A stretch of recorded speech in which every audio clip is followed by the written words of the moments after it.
Hello YouTube and welcome back to the channel here today. Today we're going to be continuing Revolutionary Girl Utena with episodes 36 and 37 I believe, leaving 38 and 39 for next week. Only 2 videos left in the TV anime stuff before the movie of course. I always forget about the movie. But yeah, we're back. We're back to watch more Utena here today, and we're very excited to do so. I don't think there's much housekeeping stuff really. I've kind of already explained the structure of the 2 videos and that kind of thing. I think I'm just going to jump into the YouTube comments. Yeah, let's do that, because there's quite a few here, but I may skim past a few, as most of them are by Chobo Rippy. So, again, you see there. We'll address the ones that need addressing, that kind of thing, I guess. Yeah, and let's get them in that order too, in chronological order, of course. Starting here with Chobo Rivi. I love the reveal that Utena's original inspiration to become a prince was not really because the prince himself was so amazing that Utena wanted to copy him, but because the prince could not save Anshi, so Utena decided to become the prince instead. Yeah, it's great. It's almost like the show's purposely kind of obscuring information there through some unreliable narration from a certain set of girls, which is an interesting thing to say, I guess. Like, the first thing you see in the show is that telling of the story that doesn't tell you the entire story. And then once you sit back and actually look at it, it's like, oh, okay, well, maybe it is a good thing. At least Utena's heart's in the right place. She wants to save people. That's good. We like that. But au contraire. To what end? To what end should we be saving people? To what end is being a prince a good thing? To what end is it a bad thing? We'll see. And then we go into a little bit of a, I guess, thread of time codes and that kind of thing, and I'll just kind of address what I need to address here. In particular, this first comment here, I enjoy talking about the nape of the neck, and that being a sexually attractive thing in Japan, and kind of specifically in episode 33, the framing of Utena's neck in that way, showing, again, the kind of groomer POV stuff from episode 33, putting us in the position of the predator, making us feel not great about everything. I don't like it, right? So yeah, we see that in episode 34 from Anshi as well, so kind of conflating the two there. This next comment here goes into, I guess, the comparisons in episode 34 between those 2 tellings of the same story. So one, you have the first story that supports the system. As a result, it's very tropey. It's very built in kind of fairy tale metaphors and that kind of thing. Like, it's very... You've seen that story a million times before, is my point. It's a very basic view of it, right? It's specifically, I talked about this last week, silhouetted for a reason. We don't get to see the details, and from an outsider's perspective, from far away almost, that's what the story may seem like. But then, of course, we see the real version in the subsequent scenes in the episode through Utena's little dream there, and it cracks at the system. It goes, hey, Anshi didn't really take the prince and kill him and steal him away from everybody, right? She was actually being prince-like herself in saving him. I do like this line here. Anshi watches her brother suffering in this role and forces him to rest. She seals her own fate by telling him, you'll die. To acknowledge a fault in the system is to turn against the system itself and kill the prince in the process. But that is the system sucks then, because that's on the basis of compassion that she's trying to save her brother. You know what I mean? Yeah, so some interesting conversations to be had there for sure. And then, of course, the masses outside don't know about that. They just think that she's being a witch, and as a result, she becomes a witch. She falls into the system, or the way that the system sees her. And then there's a conversation to be had is what are we beyond what we are perceived to others?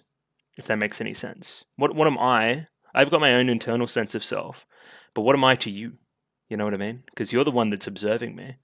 To exist is to be seen. Yeah, we're getting kind of crazy early. Let's back it up a bit. Specifically mentioning the witch trials and the Salem witch trials in particular, and how that is akin to some other themes in the show as well, that, as I talked about last week. I thought that was quite fascinating.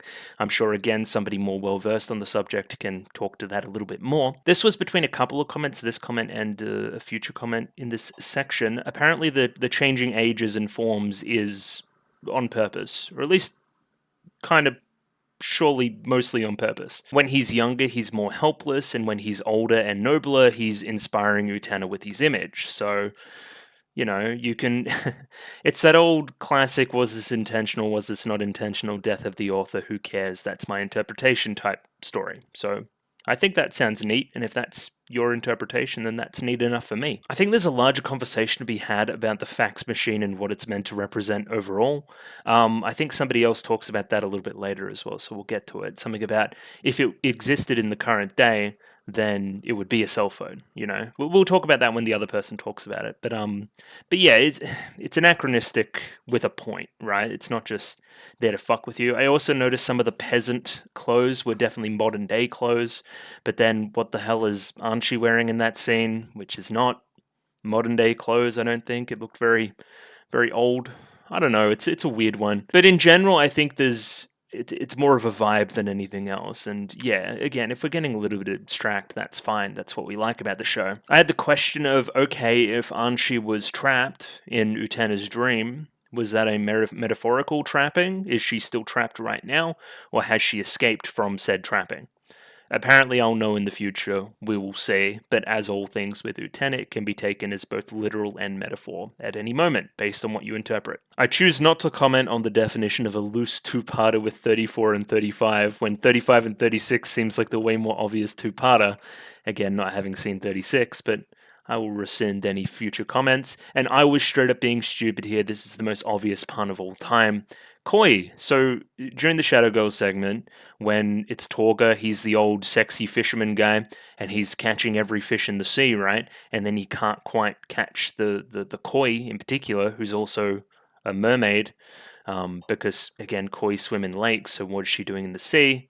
Koi is also love. He caught feelings in a way he hadn't caught feelings before, and again, that's adding to the difference between the rest of everybody else and his Playboy persona and Utena in particular, something which we'll pick up on going into this episode, of course. Now we have quite a long comment here from Rantiki, which again I will summarize somewhat, but thanks for commenting, of course. Here we go. I think the juxtaposition of the fax machine with the old-fashioned backdrop is meant to show the juxtaposition between society holding on to these antiquated ideas and values of the past while being in the modern age. And yeah, in Ikuhara's Blu-ray episode commentary, he mentions how the use of the fax in this episode is kind of outdated by modern standards. You could easily replace it with a phone and text messages and whatever else would be analogous to the current day, because some of these still antiquated ideas, as being represented by the ideas of prince and gender and roles and all these other things, as being presented by the masses, are still being held on to even today. With, again, the fax machine spitting out requests for the prince to solve. It's another representation of the masses, everybody asking him to do this one thing, be this thing for everybody else. And again, if we're taking princesses as what society expects women to be, right, as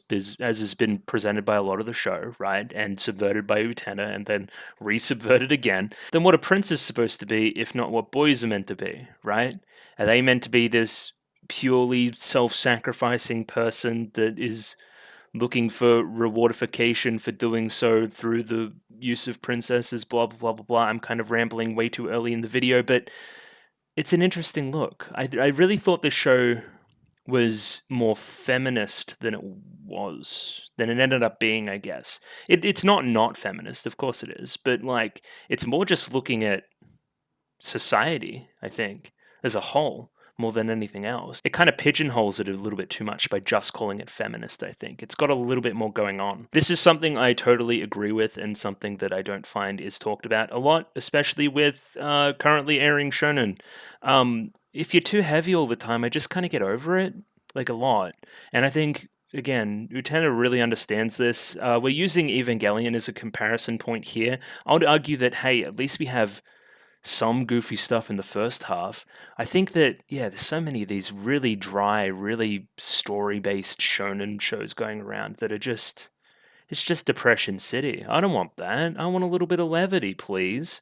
So again, when I actually watched Utena and found out that, hey, it's actually pretty light most of the time, especially, again, pacing-wise from episode 33, which is pretty fucking heavy, to episode 34 and 35, which have goofier elements, I think that's fantastic. Like Torgo holding the carrot, that's just great. Again, pacing is so important, and like peaks and valleys. That's all this is about, you know. In this paragraph here, we talk about animation production and that I occasionally call the show a little bit wonky in its animation, right? And that is, hey, because it's from a different time and a different, I guess, production ethos when it comes to making these kind of shows. You have Ikuhara coming from stuff like Sailor Moon at Toei, right, where it's extremely economical. There's episodes all the fucking time and you need to get them out.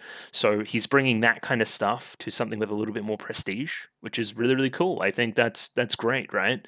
There's no way you could make 39 episodes to this quality, or to the quality of some of the best episodes here, without delays, breaks, blah, blah, blah, blah, anything else, right? And again, you could write a whole essay about his animation reuse and how good it is, right? Because he reuses the best stuff and it's used to create meaning. It's literally best of both worlds. I don't know why more shows don't do it. You just need to be extremely talented in the story department to pull it off. You know what I mean? Comparing that to Kyoto Animation, which is an entirely different ethos, right? And it comes with its own set of advantages and disadvantages, right? I think Kyoto Animation wasn't struggling before the fire and all that happened with getting shows out regularly, but again, they're on the recovery train even still.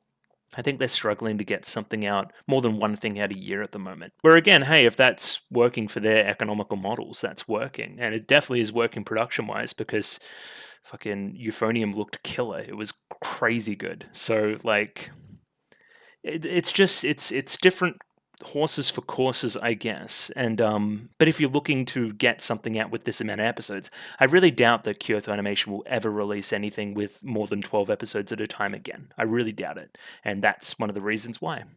Just the way they make stuff. So with this whole paragraph here, and again, you can pause it and read it if that's something that tickles your fancy, or just go back to the other video and scroll down, I guess. The Akio and Dios being different people thing, or the same person, I think it falls into that same category I've been speaking about with Utena, right? Unless it's been shown explicitly in the future, as I'm recording right now, I haven't seen the last 4 episodes, obviously, but unless it's shown explicitly different in the future, I think you can interpret it as 2 different people, or the same person, right? Is that scene, or episode 13 as a concept, is that inside his head, or is it literally happening, right? How did Akio come to be? You know? And again, unless it gets explored in more detail, I'm choosing to think that all interpretations there are valid, I guess. I particularly liked this line here. My own personal view of Akio is that, while I don't think he was always such a horrible piece of shit, him completely inhabiting the role of the prince for years is what really turned him into the man he is today. So in that way, society and their views of a prince and what comes with that transformed him into what he is today. Right? Something, something power hungry, something, something rewardification of women, something, something groomer. Like, yeah, it feels bad to put entirely all the blame on society. I don't think that's entirely correct either. But it didn't help. It didn't help. And again, if we're talking about what are you beyond what you are perceived as, then we're applying that to the nth degree here. Again, Akio kind of bought into the hype a little bit, right? Like, what's that line? He says, "Must you still torment me?" to Anshi in episode 33, because Anshi is a witch according to him. He doesn't remember any of the sacrifice or whatever else, right? You could even look at it that Dios died in that moment and was reborn as something else potentially. Again, unless we see more explicit details, it's very, very hard to say. What is the Dios talking to Utena in that dream sequence? Is that anything? Are you the angel of death? All sorts of stuff there to chew on, of course. We kind of talked about this kind of stuff before with Choboribi, but this little part here is interesting as well, right? At what point did Utena forget her original intent in all of this, right? Which was to save Anshi. When did that leave the equation? She kept the prince stuff in her own head, but neglected to think of why she was doing it in the first place, Like, she's misconstrued this entire thing as almost the meaning of her life after the death of her parents. Just becoming a prince and not understanding why she was becoming a prince, And apparently, yeah, the next few episodes are going to be amazing. So again, very much looking forward to it, of course. And we have the last comment here from Kate Lena, of course. Just kind of reminded me of something I said very early on, which has a lot more relevance now, right? I wonder if the fact that Anshi is holding the thorn side of the rose means anything. And now, of course, in episode 34, we saw her impaled on every side by many different spears, I guess. Yeah, that's pretty thorny, right? She's holding on to the kind of sacrifice, the pain there, so that the prince on the other side of the rose in Utena can prosper, but in that way they're kind of trying to save each other. It's a very, very interesting metaphor, very early. in the opening that I saw in the first episode and just kind of offhandedly remarked it and then kind of forgot about it. So yeah, I am kind of smart sometimes. Only sometimes though. And yeah, that's enough for the YouTube comments this week. I kind of yapped for a bit.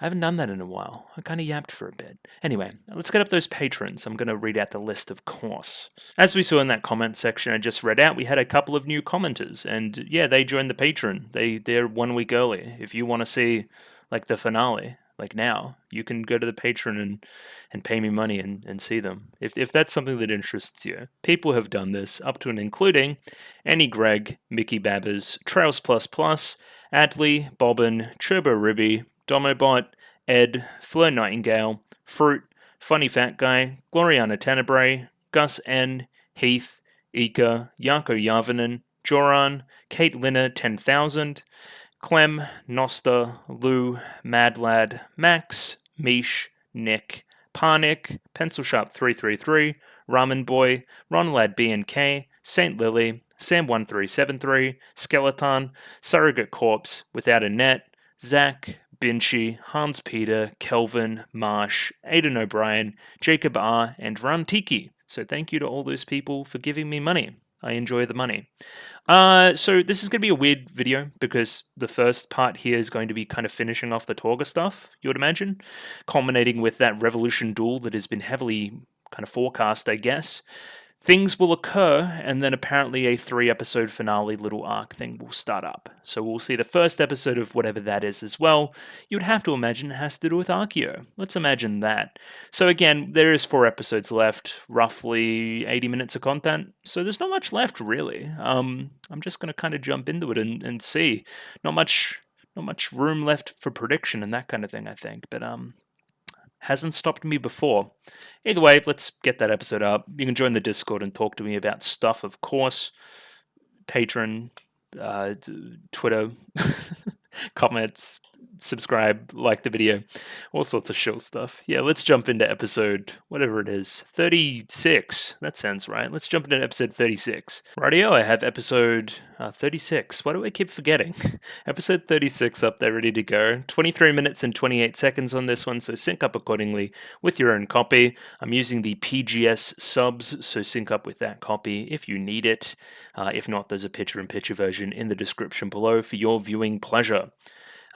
Without any further ado, let's give this a 3, 2, 1.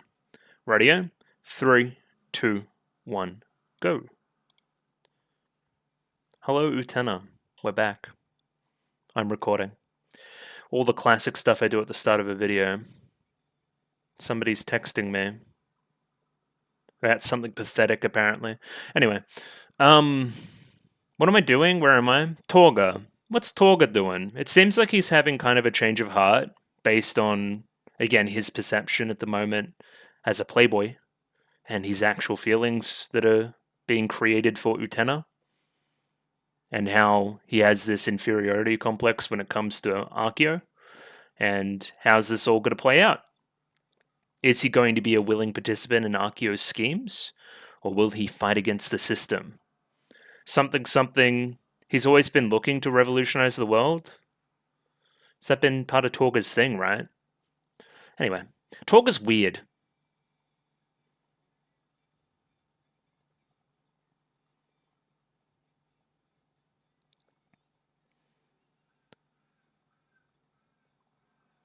It's like all these duelists, would I ever call them bad people? Yeah, kinda. But would I call them good people as well? Yeah, kinda. It's morally grey. Like, how much of their own misdeeds can be blamed on themselves or society that's influencing them? I've talked about that before. It's interesting.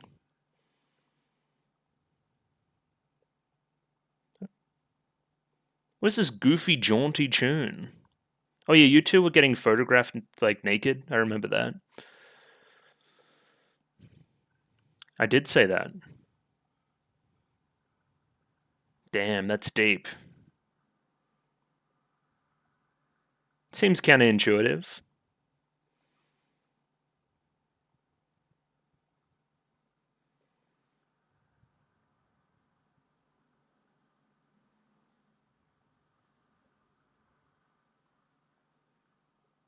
That's pretty deep for you to say, Sionji. You're normally not much of a thinker, and thus opens the doorway of night. Here comes the white horse guy. Why are they on the horse again? What happened? Did she fall again? The sun there's very interesting. What an odd line. Why are you in the shade?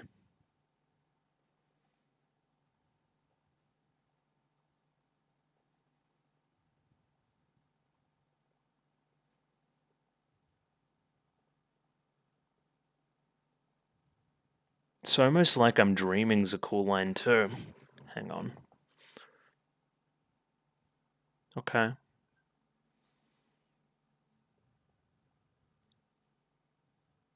I don't think he ever sounds sincere.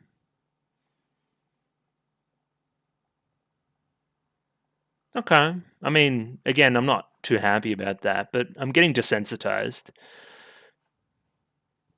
Which one's the woman there? What a weird silhouette. Or maybe it's purposeful.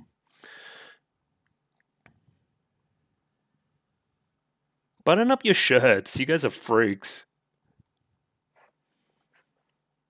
He has one mode, it's freaky mode. What were they looking at?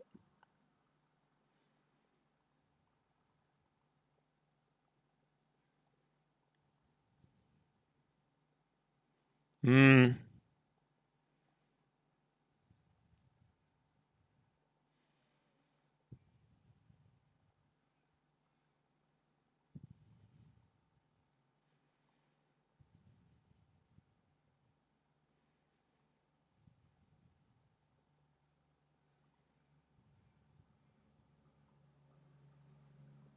Okay. The show is ending. Very true. Some kind of revolutionary girl is down there.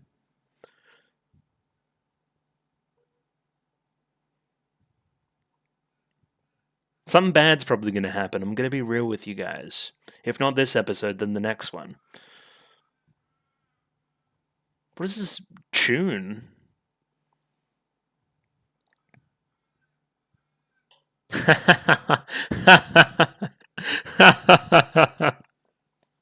Oh, that's fantastic. Oh, that's very good. I like that a lot. Yeah, we know what the metaphor is trying to say.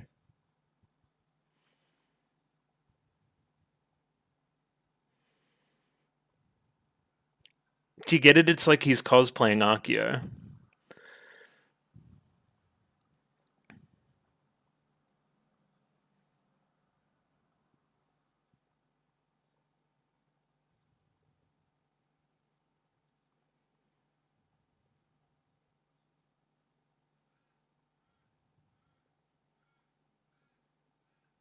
Yeah, we talked about the cactus flower last week too.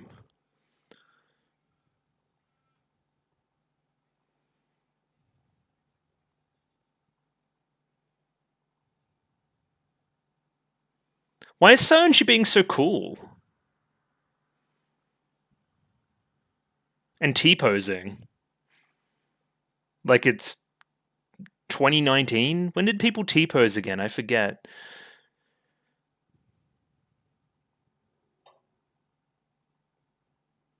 Am I showing my age? Was it before that? Anyway. Alright, where's Anshi?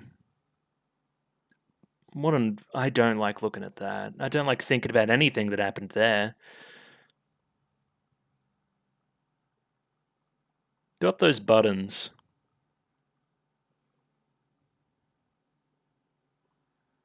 You just use that to mop up his spittle. He doesn't want to sleep on it. They said the thing explicitly. Okay. Interesting. Hello, Torga. This is my house.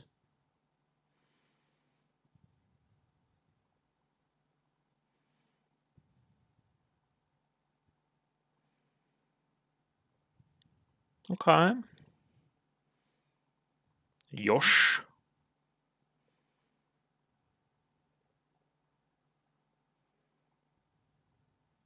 I didn't know we were allowed to.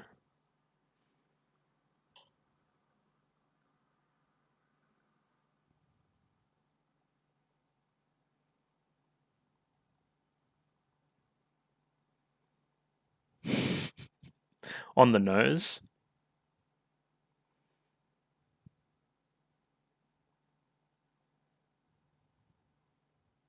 It's been 36 episodes. I can't get over the Dio voice still. I just think it's Dio.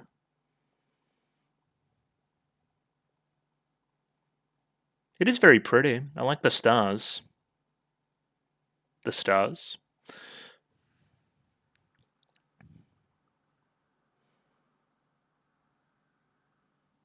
Huh. Some kind of constellation.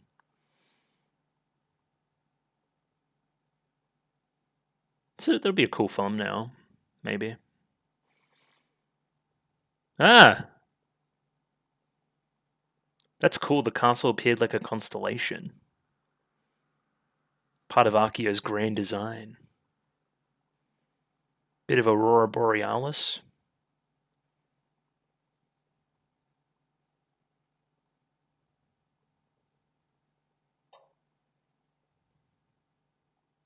This is tranquil. I like this. Apologies. Oh.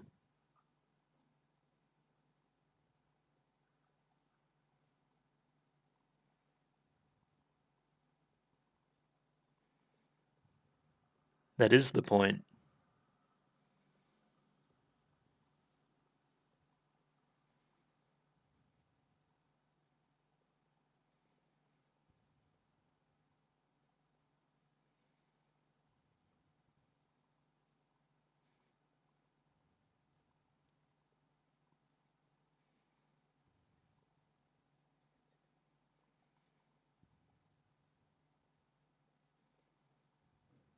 I wonder who it is.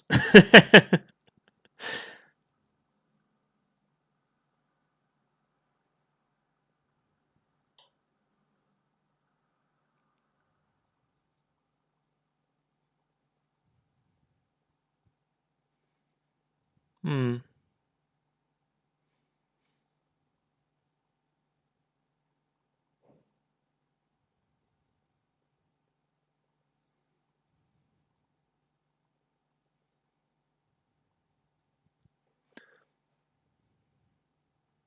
Has he got Riz chat? I don't know about the kiss on the hand. That's a little bit much.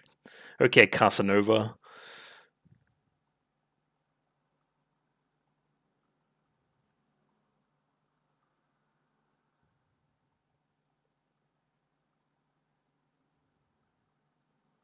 Okay. We just sat and looked at the stars. Sure. Sure. Fine. Whatever you say.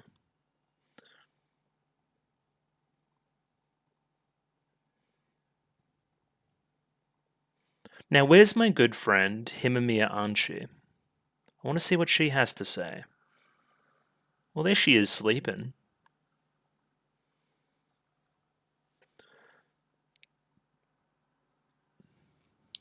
Yeah, I remember. I remember the first call.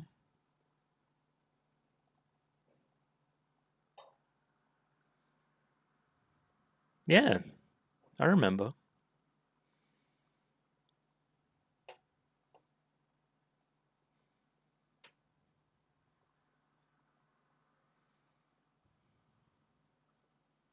Yeah, look at the flowers. Oh, that's great.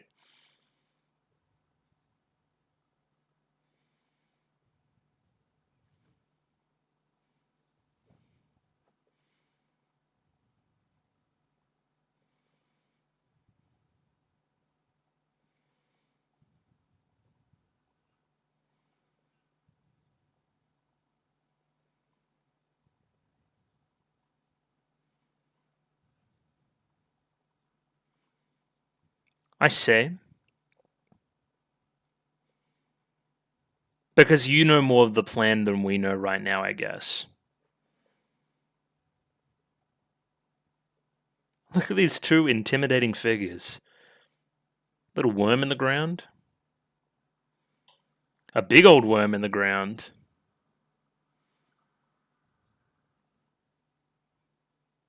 Why?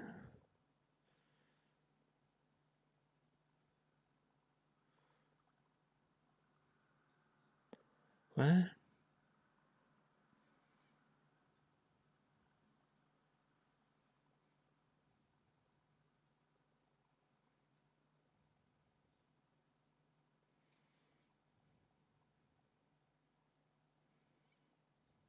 Well, it'll be the last opportunity to do so as well.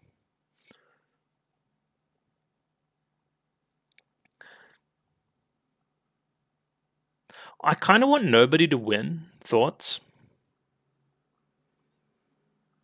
Thoughts on nobody winning this upcoming duel?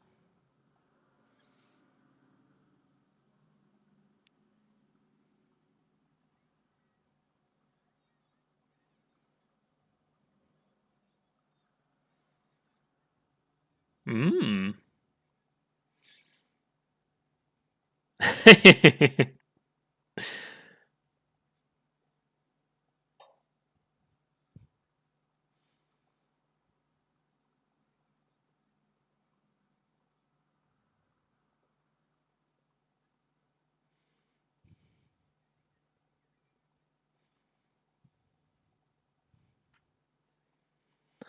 What? I don't even know where to start on that one. I really don't. It was quite humorous though. I liked that. Feels like a long time since we've had a duel. Last one was Nanami, no? I think it was. Another song to read, everybody. Please be excited. Yeah, I'll reiterate what I said, 60 seconds ago. I want nobody to win. I don't want anybody to win this duel. I think Torga's mindset here is... You can't even say his heart's in the right place. He's just doing the wrong thing.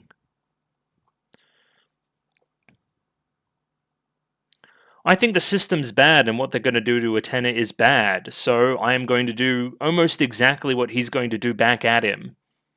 Can you not see the hypocrisy? Anyway.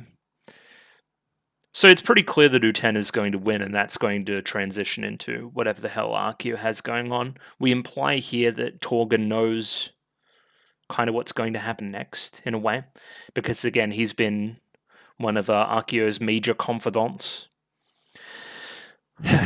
We'll see. This bodes poorly. It really does.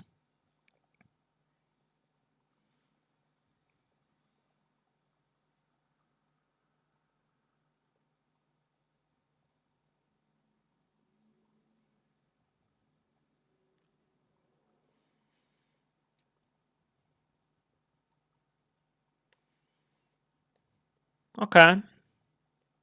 Also, who's going to accompany my good friend Torga? It's just him? No, it's Sayonji. That's great.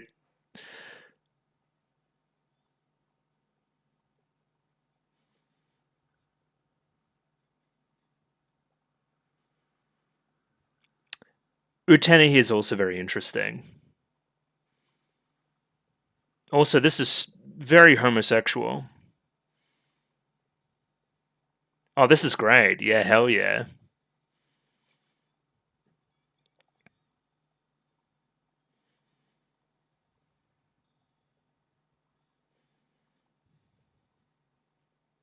Sick. Well, Cataclysm doesn't bode well.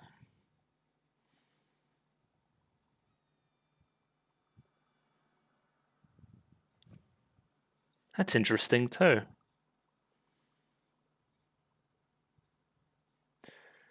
Hey, Anshi, do you have any thoughts? Looks like you think this is pretty bad.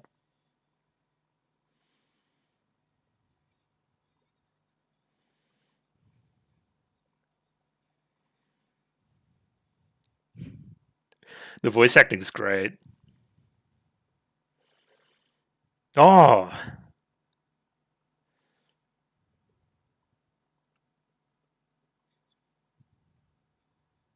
I'll protect you by defeating you.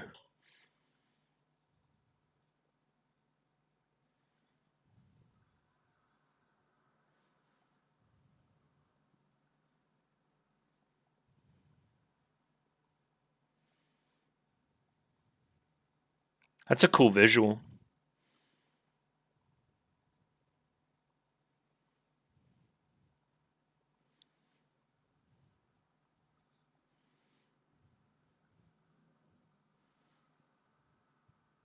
He just used his ult.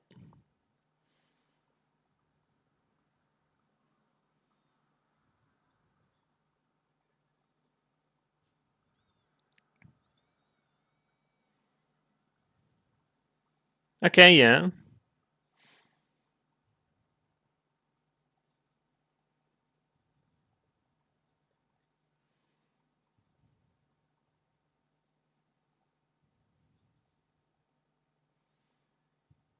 I find it hard to believe you when Anshi knows what she knows, I guess. I'm nervous. I've got like butterflies. She just cut a car in half? Oh shit, she's cool. Yo! That's sick. What a great visual.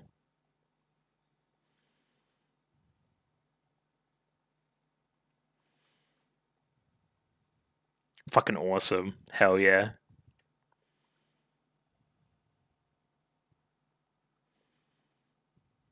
Oh, we're gonna cut this in too as well? What? Yeah, we did.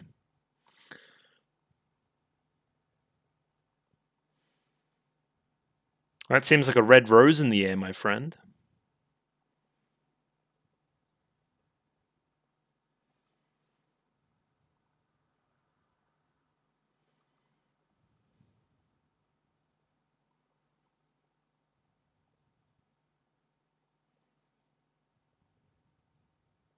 It's good advice. No, you must believe him. Anyway. He's right. But of course you wouldn't believe him. What do you mean by that?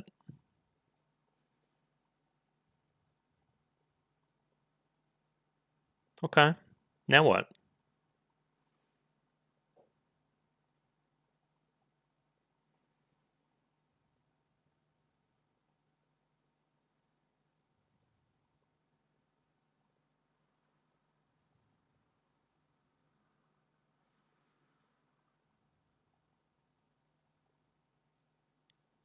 Where's this pause?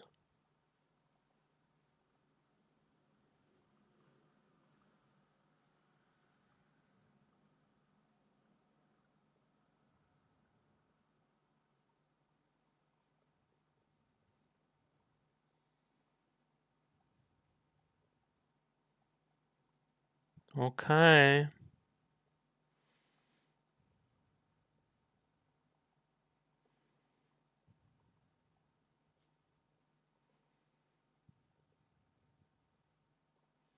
I feel like I just had like somebody tried to do like a psyop on me. Oh, you going to see something you shouldn't have seen? Or maybe you should have seen. She's got a lot of hair, and she's very naked, and she looks really jazzed about it.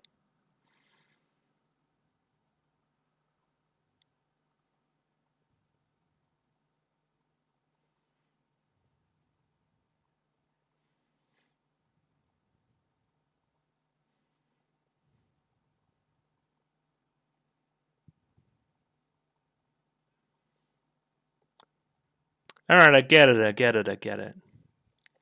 don't get it. Whatever. That'll be lead into the next episode, obviously. Again, I think most of my conversation here is going to be based around how, again, Torga is just terrible. But his heart is genuinely some kind of way in the right place here. But he has internalized so much of everything that the show is against that his only methods of making things better is relying on those same old methods, which isn't anything. He's a fake revolutionary. We've talked about it before. Welcome to the new boss, same as the old boss. Maybe not as bad, but still not good. Still not good. And then I think a lot can be made of whatever the hell that last scene there between Anshi and Utena is trying to say. Like, I don't know. I don't know. It's almost like Anshi, after hearing a certain thing, is like, oh shit, time to play my role now. Play my role again, whatever that means, whatever Akio is planning. Maybe this will elucidate some things.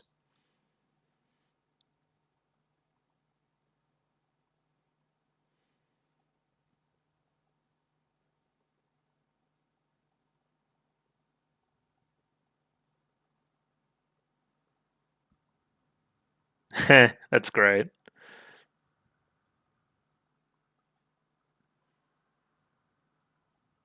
Alright, seems pretty big. So yeah, we'll jump into a little bit of analysis on episode 36 there. Seems like, again, with this last little arc, we're going to be, I guess one of the major, like, story knots left to be untied is this love triangle between Akio, Utena, and Anshi, of course. So we'll see how that manifests. Yeah, okay. Episode 36 time. Let's jump in again and see what we can see. Yeah, that was an interesting one. I think I said most of my overall piece in the ED there. Just kind of what I think Torga's mistakes here are versus what he should be doing, blah, blah, blah, blah, blah, fake revolutionary, what's Sayonji's role in this, kind of as this reminder to Torga of what Sayonji himself is, and then kind of trying to almost give warnings to Torga in that way. Sayonji almost having his learnings already done. He's already made his learnings in the series and trying to impart that knowledge.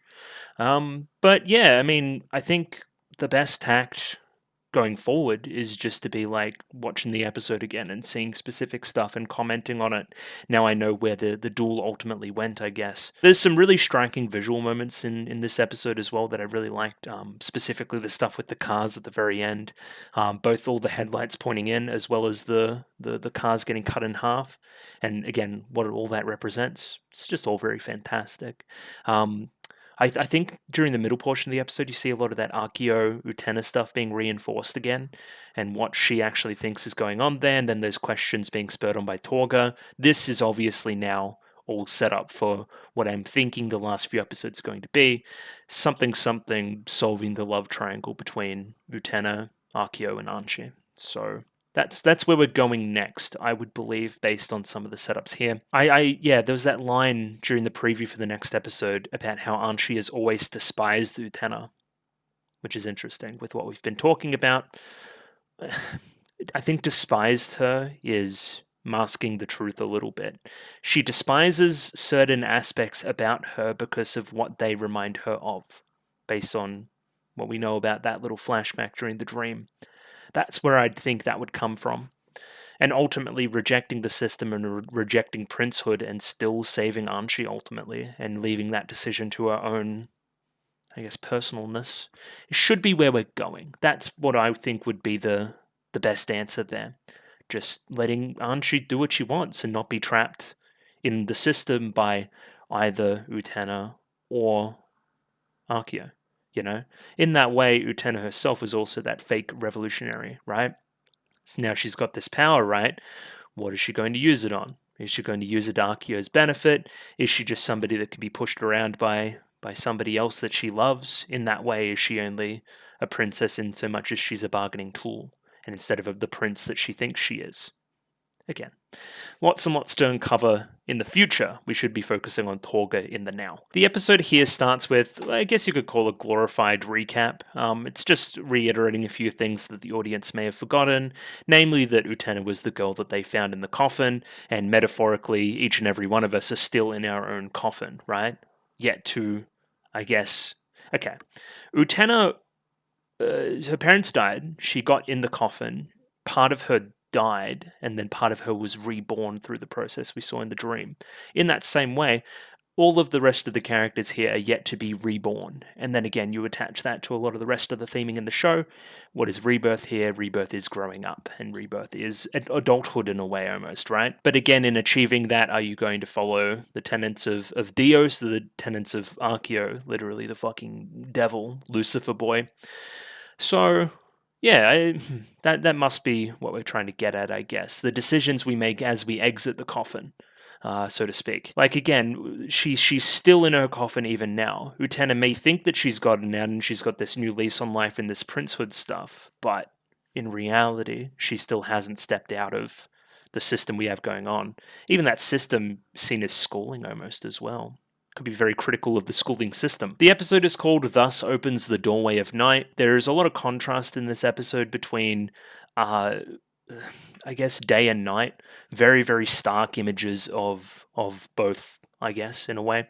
You see a shining sun a lot this episode, right? And then you see myriad stars a lot this episode as well. And what are we trying to get across? Showing these different times of day and the different celestial bodies that exist in the sky because of it. It's almost like we're flipping the script in a way. Normally Archeo has been associated with the night, but in a couple of scenes here we see him associated with the sun. Which is interesting, may talk to a little bit more of Utena's interpretation of him rather than what he actually represents. The stars versus the sun is almost like a mini version of that kind of fish metaphor from the Shadow Girls of last episode, right? Torga himself represents one of the stars in the sky. You know, however bright he may be, he's not going to be as bright as the sun. In the same way, again, there's many fish in the sea, only one of them is the koi that I'm after, right? So again, this is Utena's perception. She sees Archeo as the sun, as God, as all these other things, right?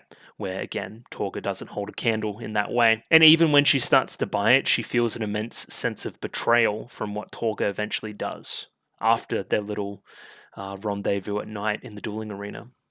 Yeah, there's a lot you can grab onto when it comes to the night and day stuff. One of the most textbook examples of it is right here. We see an even more blinding shot here in a moment, but there's Archeo riding a horse, and then we see the sun there beaming down. We talked about a lot of this last episode as well, the white horse stuff, the stereotypical prince stuff. Even Utena herself commented on how cliche it is. We're also bringing in a different element here where we're definitely talking at least a little bit about romantic stuff, if not sex itself. Like, you know, it feels better after you do it a couple times. My heart was pounding. They're both riding the horse. Is that anything? Maybe. This one I wanted to highlight as well. The sun is beaming down, but Archeo is the one still sitting in the shade, maybe talking to what he actually ultimately represents, not the sun that Utena thinks he does. He comes out of the darkness here and into the sun, right? And then, you know, puts on the moves a little bit. You're very lovely, you're like the perfect princess, all these other things that he likes to say. And then, yeah, they're smooching. It still doesn't feel great, obviously. It is interesting, right? Because there's a few lines here that seem to...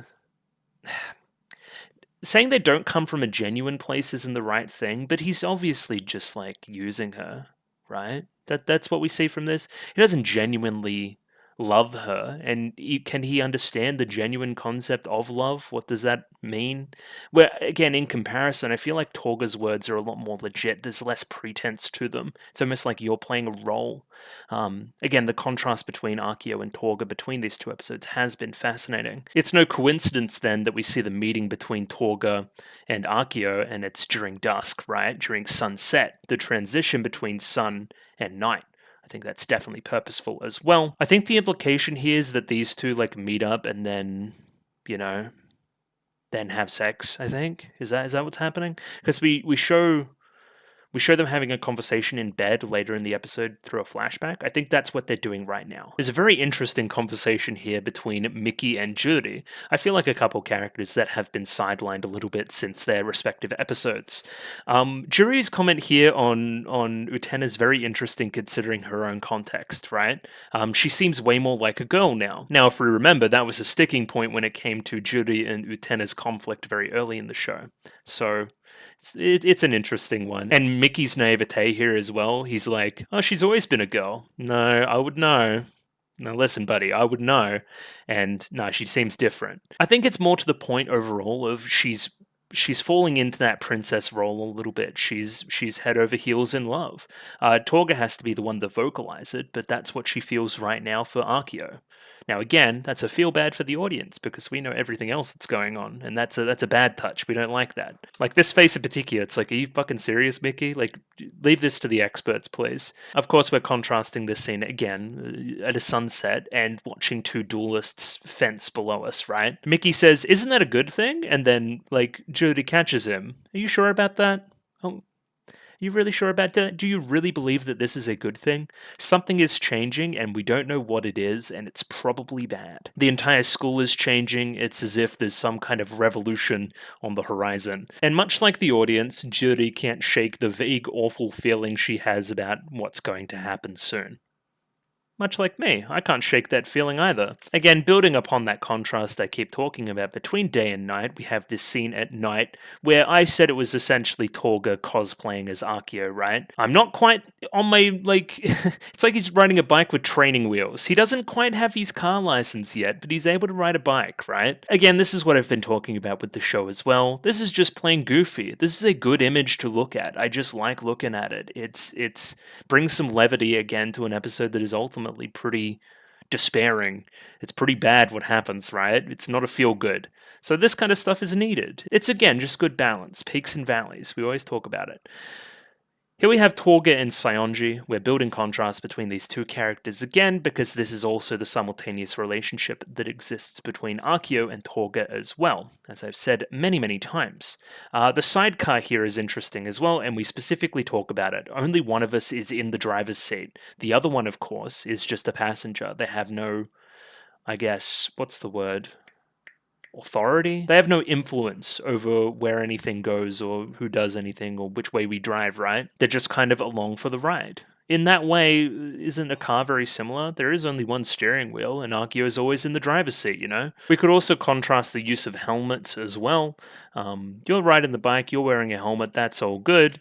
Saionji is kind of wearing a helmet. He's got the strap going on, but it's not really on his head. Not showing a lot of self-preservation as we continue. Again, you flip that, I should say, with Torgi in the passenger seat for Akio, never wearing a helmet either. He's not protecting himself from an inevitable plan from the driver, I guess. This is the flashback I was talking about, so it would only really make sense for these two to be having this kind of conversation. She's lovely now is the wording there. If you know, they had sex that afternoon, I guess, or slept together. I don't know what they're doing, really. Now, again, if Torga's reading between the lines here, it was always the plan for him to lose. He's clearly more invested in the Utena thing than the Torga thing, right? And I kind of bought into that a little bit last week. I'm like, maybe he really secretly does want Torga to win because he's scared of Utena. But that's all out of the window after the events of this episode. I think from that horse scene, he knows that he has her wrapped around his finger at the moment. We have the cactus flower again, of course, this being the representation of Torga. The cactus, very much similar to Akio. He was associated with the cactus last episode, but there's still a flower sprouting at the top, right? There's still some element of hope there and some understanding that this isn't all right. You know, some part of it that isn't prickly. And Saionji's speaking facts here. Are you really just going to do exactly what he wants by fighting Utena? And then in the end, yeah, he does exactly what he wants and fights Utena. Even though he thinks he has his own reasons for doing so, he ultimately doesn't. He's fallen back into the same old system again. We end the scene, of course, with Torga exclaiming that he's going to solve this tonight, and we have Saionji T-posing on top of the passenger seat of the tandem bike, of course. That's not a tandem bike, it's just like a motorcycle with a side carriage. I don't know, it's weird. Maybe something him standing up like that without a helmet on, and he's actually scared for his safety because they actually like each other a little bit. Something in that, maybe. I don't know. Now we have Utena sleeping all alone, of course. Or can't sleep all alone. Because that's happening, waking her up. I don't want to think about this image any more than I have to. It's frankly disgusting to me. We explicitly say it here, the thing that I guess the commenters noticed first and then alerted me to. Are you always left alone when she goes to visit her brother like this? Yes, specifically we're leaving the little buddy, my little friend Choo Choo at home, and we're going in and we're fucking our brother. So Again, we've read into that before, the real Anshi and that kind of thing that we see through the choo-choo. I don't really need to reiterate a bunch of that stuff here right now. It will become relevant as we continue into 37 and beyond, I think, though. Either way, we get a late-night visit from the student council president, of course, in Toga, Seto Kaicho. And yeah, he's just going to ask for her to come with him. And mentions that it's about the end of the world, and that's what gets Utena to actually come along with him, of course. The place that Toga takes Utena is to the dueling arena, which is interesting for a couple of reasons. One, there's a metaphorical difference between their meeting here and their meeting in the dueling arena a little bit later on. Something he sees, I guess, okay. Come with me on this one. It's a little bit of a journey. He sees romance as combative, as one person conquering the other person, so to say. When in reality, that's not anything what love is. That's not what a relationship is built on. Anything that's built on that kind of conflict is ultimately going to end in conflict as well. Am I making any sense? That's not what. Life isn't strictly competitive like that. Sometimes there just are good people that want to help each other. You know, there isn't a game to it all. It's a little bit simpler than that. And again, it's almost like his prince brain can only interpret any interaction as one conquering another, you know? When in reality it's not helpful to anybody, you know? So again, the only place he can think for a romantic rendezvous being the dueling arena, already associating this romantic relationship that he wants with Utena, with one side seceding and the other side victorious, is already fraught. Like that's not where we should be going. The other thing is more logistical. I just didn't think that people could just get up here. And I guess it talked to a little bit more of my personal kind of theory. I thought the dueling arena was a lot more metaphorical than it seems here, right? And only really manifested when a duel was on the cards. In that way, you could interpret all the duels as not really happening in the real world, and instead it's a metaphorical representation of the ideas clashing. It still is that, and maybe something is to be said that they're only allowed up here, which has been highly associated with Akio and Anshi, only based on the fact that this is also kind of buying into their plan a little bit, right? Like Akio wants Utena and Toga to have a legitimate reason to fight, and maybe this is a catalyst for doing that. So they're playing kind of 4D chess by even letting them up here. Anyway, it's an interesting one. Either way, Utena's like, this feels kind of weird. I guess Anshi not being here and it being night instead of day and all these other things, right? And then Toga implies that it's romantic and pulls her close and that kind of thing. Just like not the vibe. I like this shot here with the doors opening. We see these two walking into the dueling arena in tandem, again using that repetition from a lot of the rest of the show. So this one here is a pretty obvious one in retrospect. We see a constellation forming in the stars, and then from there we see the castle appearing in the sky. If I can get a frame of it. There we go. Yeah, where have we seen this frame before as well? That's fun. I think this is in the opening, or it's in the dueling Absolute Destiny Apocalypse stuff. Either way, yeah, the castle being based around the stars indicates that it's part of Akio's grand design as well, considering his association with the stars. There's also, again, the preface for this entire scene, and the stars coming down and two characters being together at night, and what that means for Akio. It's almost like Toga is trying to execute the baby version of what Akio's already been doing. So Akio takes them into his little observatory stargazing room, right? And then bones. Toga can't quite bone yet because he's not man enough yet. He's not old enough to do so. Or he bones. He can't bone Utena because she doesn't wanna, I guess. I don't know. Do you get what I'm saying? He's trying to cosplay Akio in a way by doing this, by bringing her up here. But the funny part is that Akio does it with an illusion. He does it with a stargazing observatory thing. Like, he shuts all the blinds and lets no other light in and projects his own fake stars. These are the real stars. This is the real thing. Which I think goes to reflect that Toga's emotions here are more genuine than Akio's. even if he's not, again, executing correctly here. I think on purpose this is all very stereotypical shoujo romancy, the stars being out, the romantic rendezvous at night, the musical cues, even the northern lights coming in.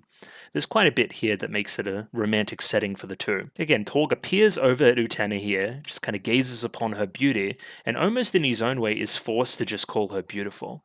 Like it's almost instinctual for him, right? I don't see any calculation here from him. He just kind of says what he thinks. Utena says to get to the point, and then Akio, and then Torga asks the question of if Utena likes Akio, right?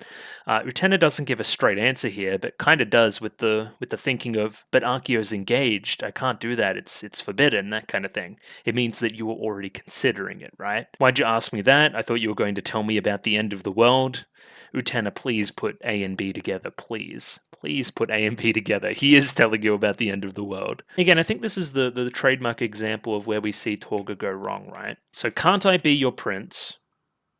You're the only princess for me.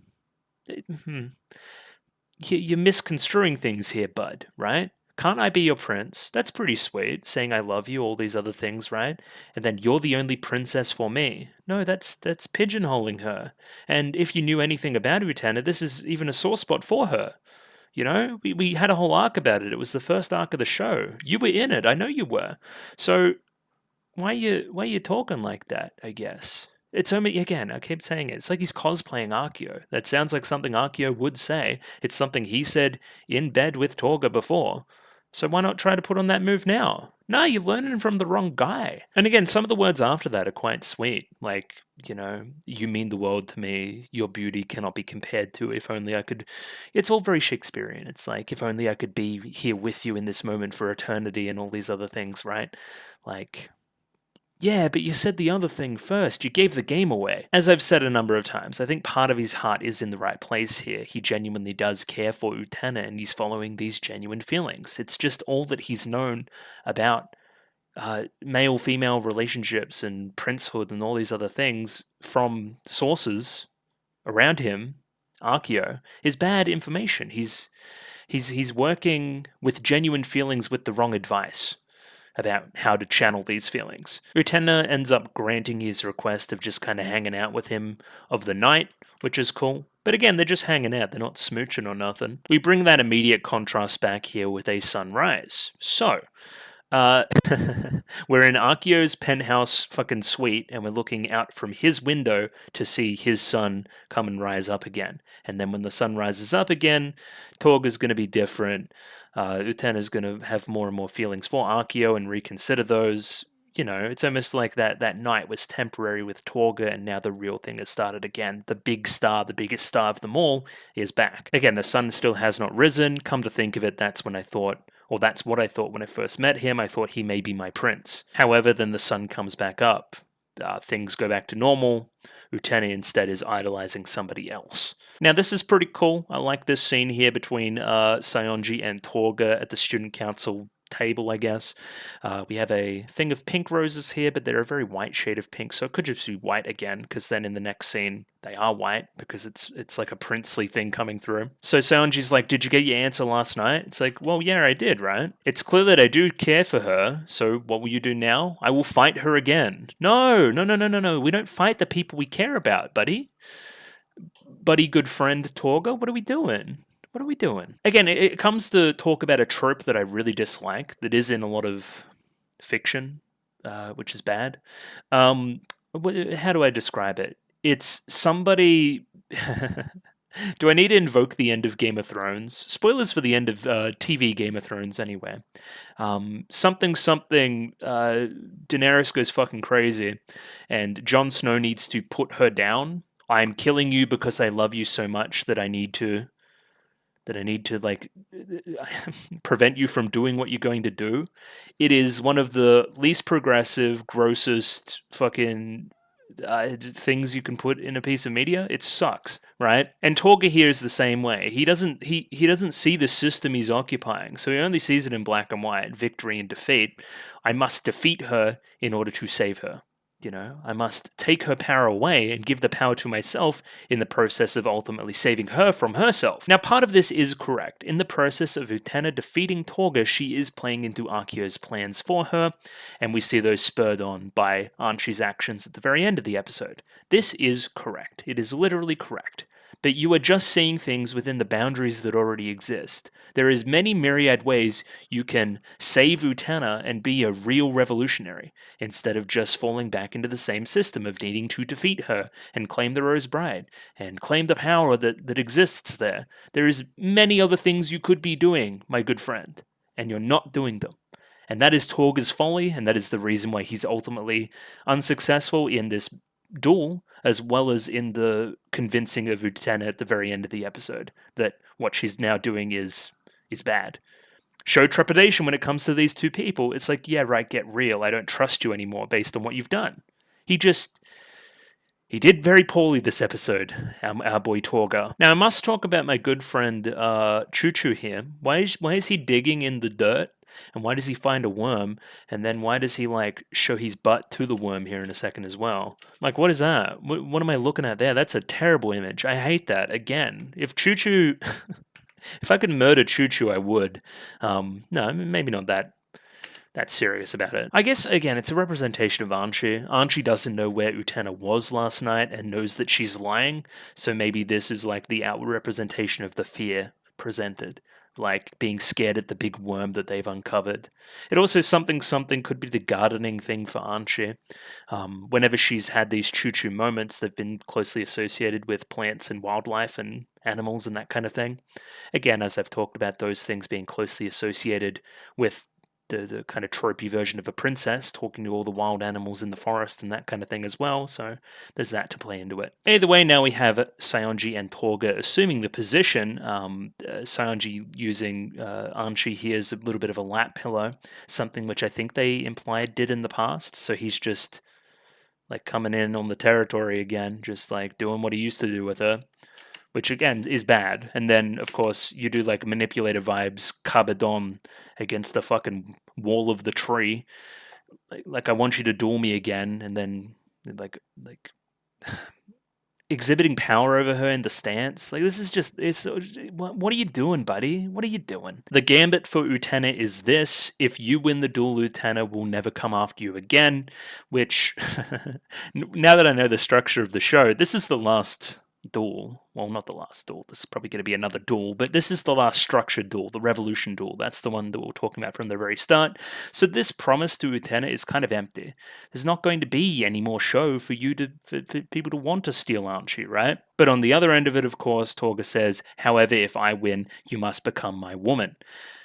Rewardification, ownership of women, blah, blah, blah, blah, blah. You just exist in the same system right now that Akio does. Akio owns women, right? We saw that with Kanai, right? We've seen that with Anshi.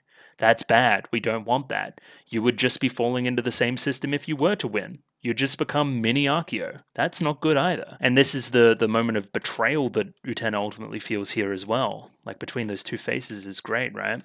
Like, yeah, I misjudged you. I didn't think that you were like this anymore. And ultimately they agree to the duel and will make their way up there, but before that we have Shadow Girls. Now, of course, we're playing off the same tropey thing the Shadow Girls have been talking about this entire time as well, the whole prince on the white horse thing. I'm the prince of the white horse, we say. And then this kind of stupid character misinterprets the horse as being the prince. You know? I guess it goes to show that certain characters with certain perceptions will listen to anything, even if it's ridiculous, to fulfill their own little princely fairy tale thing, right? Maybe goes to show that Torga's being a little bit ridiculous and he's missing of the forest for the trees as it comes to his situation right now. Maybe shows that Utena's missing the forest for the trees as well. She's not looking at the details and she's not seeing what may be hiding behind certain titles. That's all that I can really get here. Other than that, it's just kind of funny. We have like this stupid princess who thinks that the horse is the prince. I don't know. Is that anything? Surely somebody's got a better explanation than that. We can see it in the animation here, the prince here kind of reflecting that horse as well by rocking back and forth. And again, the horse is fake. Is that there's something in that as well? It's a rocking horse, and I'm rocking back and forth now like a horse. You look like a human to me. Seems again like you're being kind of dumb. I forgot how quick the episodes go with the like kind of duels in them, right? Because we're already into Absolute Destiny Apocalypse, like already. There's not many extra details here that I need to talk much of. Again, there is this plant thing that we were talking about kind of last episode as well. No, that was UFO. What am I talking about? Never mind. I've been talking about humans as plant metaphors quite a bit lately. Maybe if we do see Absolute Destiny Apocalypse again, it may be worth rereading those lyrics one final time and going through it in detail now that we would have the full picture there. Now we see Torga coming out of the driver's seat side. No? No, it's not the driver's seat side, it's the passenger seat. Again, I always get confused on this. It's always the Australian driving side versus the everywhere else versus the you never look at a car front on when you're trying to determine which side somebody comes out of. I'd imagine Torga's driving and Saionji's the passenger. In that own little way, Saionji is his like little bride when it comes to this. So I think that's just swell as well. I think Anshi's a very interesting one to watch during this duel as well. She knows what ultimately the plan is here and what is being executed. And some of the faces she has is interesting. It's almost like she doesn't want Utena to go through with this. I particularly wanted to highlight this line here as well, like almost very obviously saying to everybody that I'm protecting Anshi by doing this. I am inhabiting Prince to defeat you, which again is bad. You don't want her to do that. I've always despised that aspect of you, blah, blah, blah, blah, blah. We'll go into it as we continue. Now we have a song starting up, of course.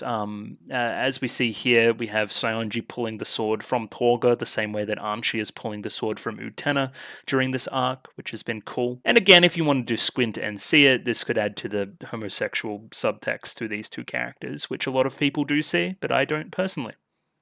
That kind of thing. As always, we're going to do the song first and then come back and do the scene. The scene will have quite a bit of discussion, and I didn't really read the song much during the thing, so will be a little bit of a surprise to me. Element, element, cataclysm, cataclysm. The element part is kind of this echoing chorus that plays through a lot of the song. Dream of the end of the world, selfishly enjoy yourself. Okay, well, we know what the end of the world means. Selfishly enjoy yourself.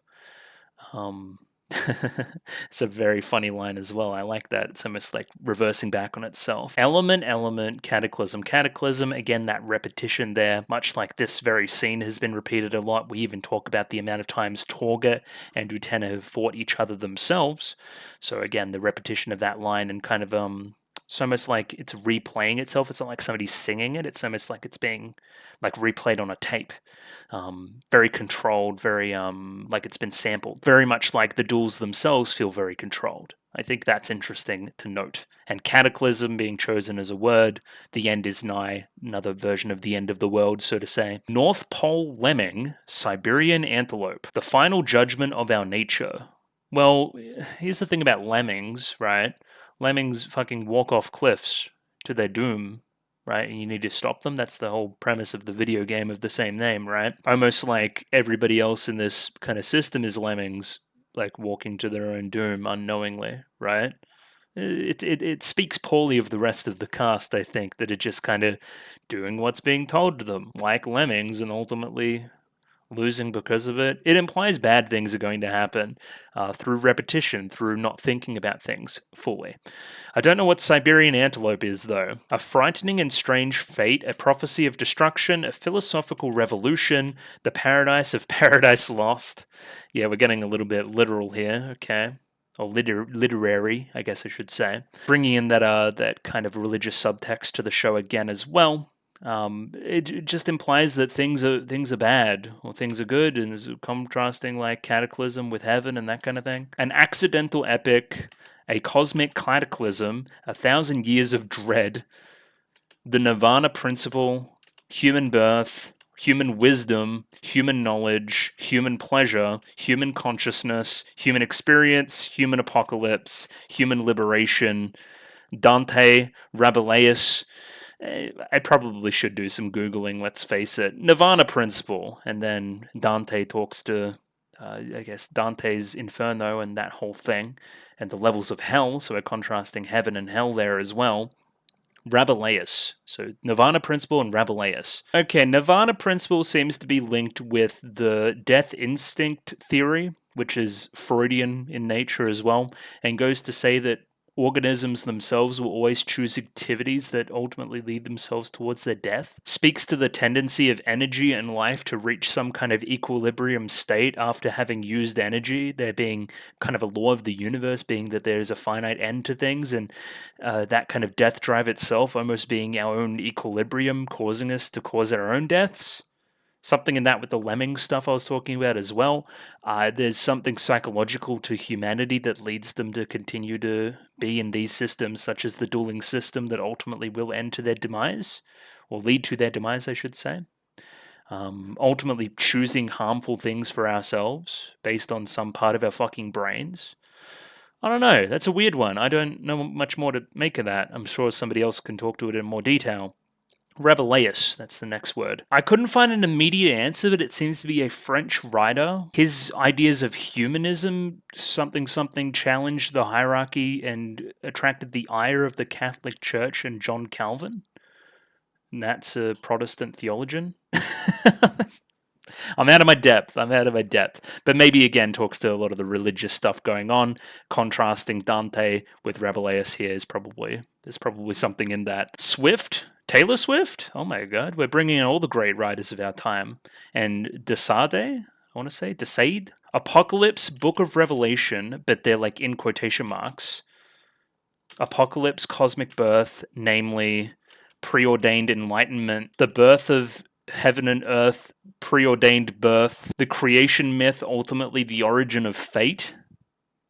Okay, maybe that talks to a little the death stuff we're talking about as well. Ultimately, there will be an end state to all of this. Natural selection, ultimately preordained selection, talking to a higher power again. We should know it so well, it's in our mirrors. So that itself, this kind of concept of God and death and everything is within ourselves. The image that we see there, are we flesh? Even so, eternity, absence, we become just like an allegory. And then, we say allegory, allegoria, allegoriist towards the end of the song here, I think. And then we end on a kind of like the song stops as the duel stops, as the kind of bike is cut in twain, along with the kind of flower cut from Torga's chest. So what ultimately, that, again, like a lot of the Utena songs, it's very stream of consciousness, just kind of ideas building upon themselves rather than telling a specific story. What are the ideas we got from that? Historical people and everything in this world, like philosophy and the nature of certain things and Darwinism and natural selection and God and death and all these things are ultimately reflected in ourselves as well. We are the ultimate allegory for everything in this world. By looking at ourselves, we can kind of see that. Are we flesh or are we allegory for everything else that's going on? Seems very, very philosophical and something that you would ponder over a nice cup of tea with a nice large leather-bound book in front of you, and is very, very out of my depth for this Utena analysis series, but ultimately very interesting as kind of this almost final send-off of the dueling system, right? Ultimately, what are we meant to make of all of this, right?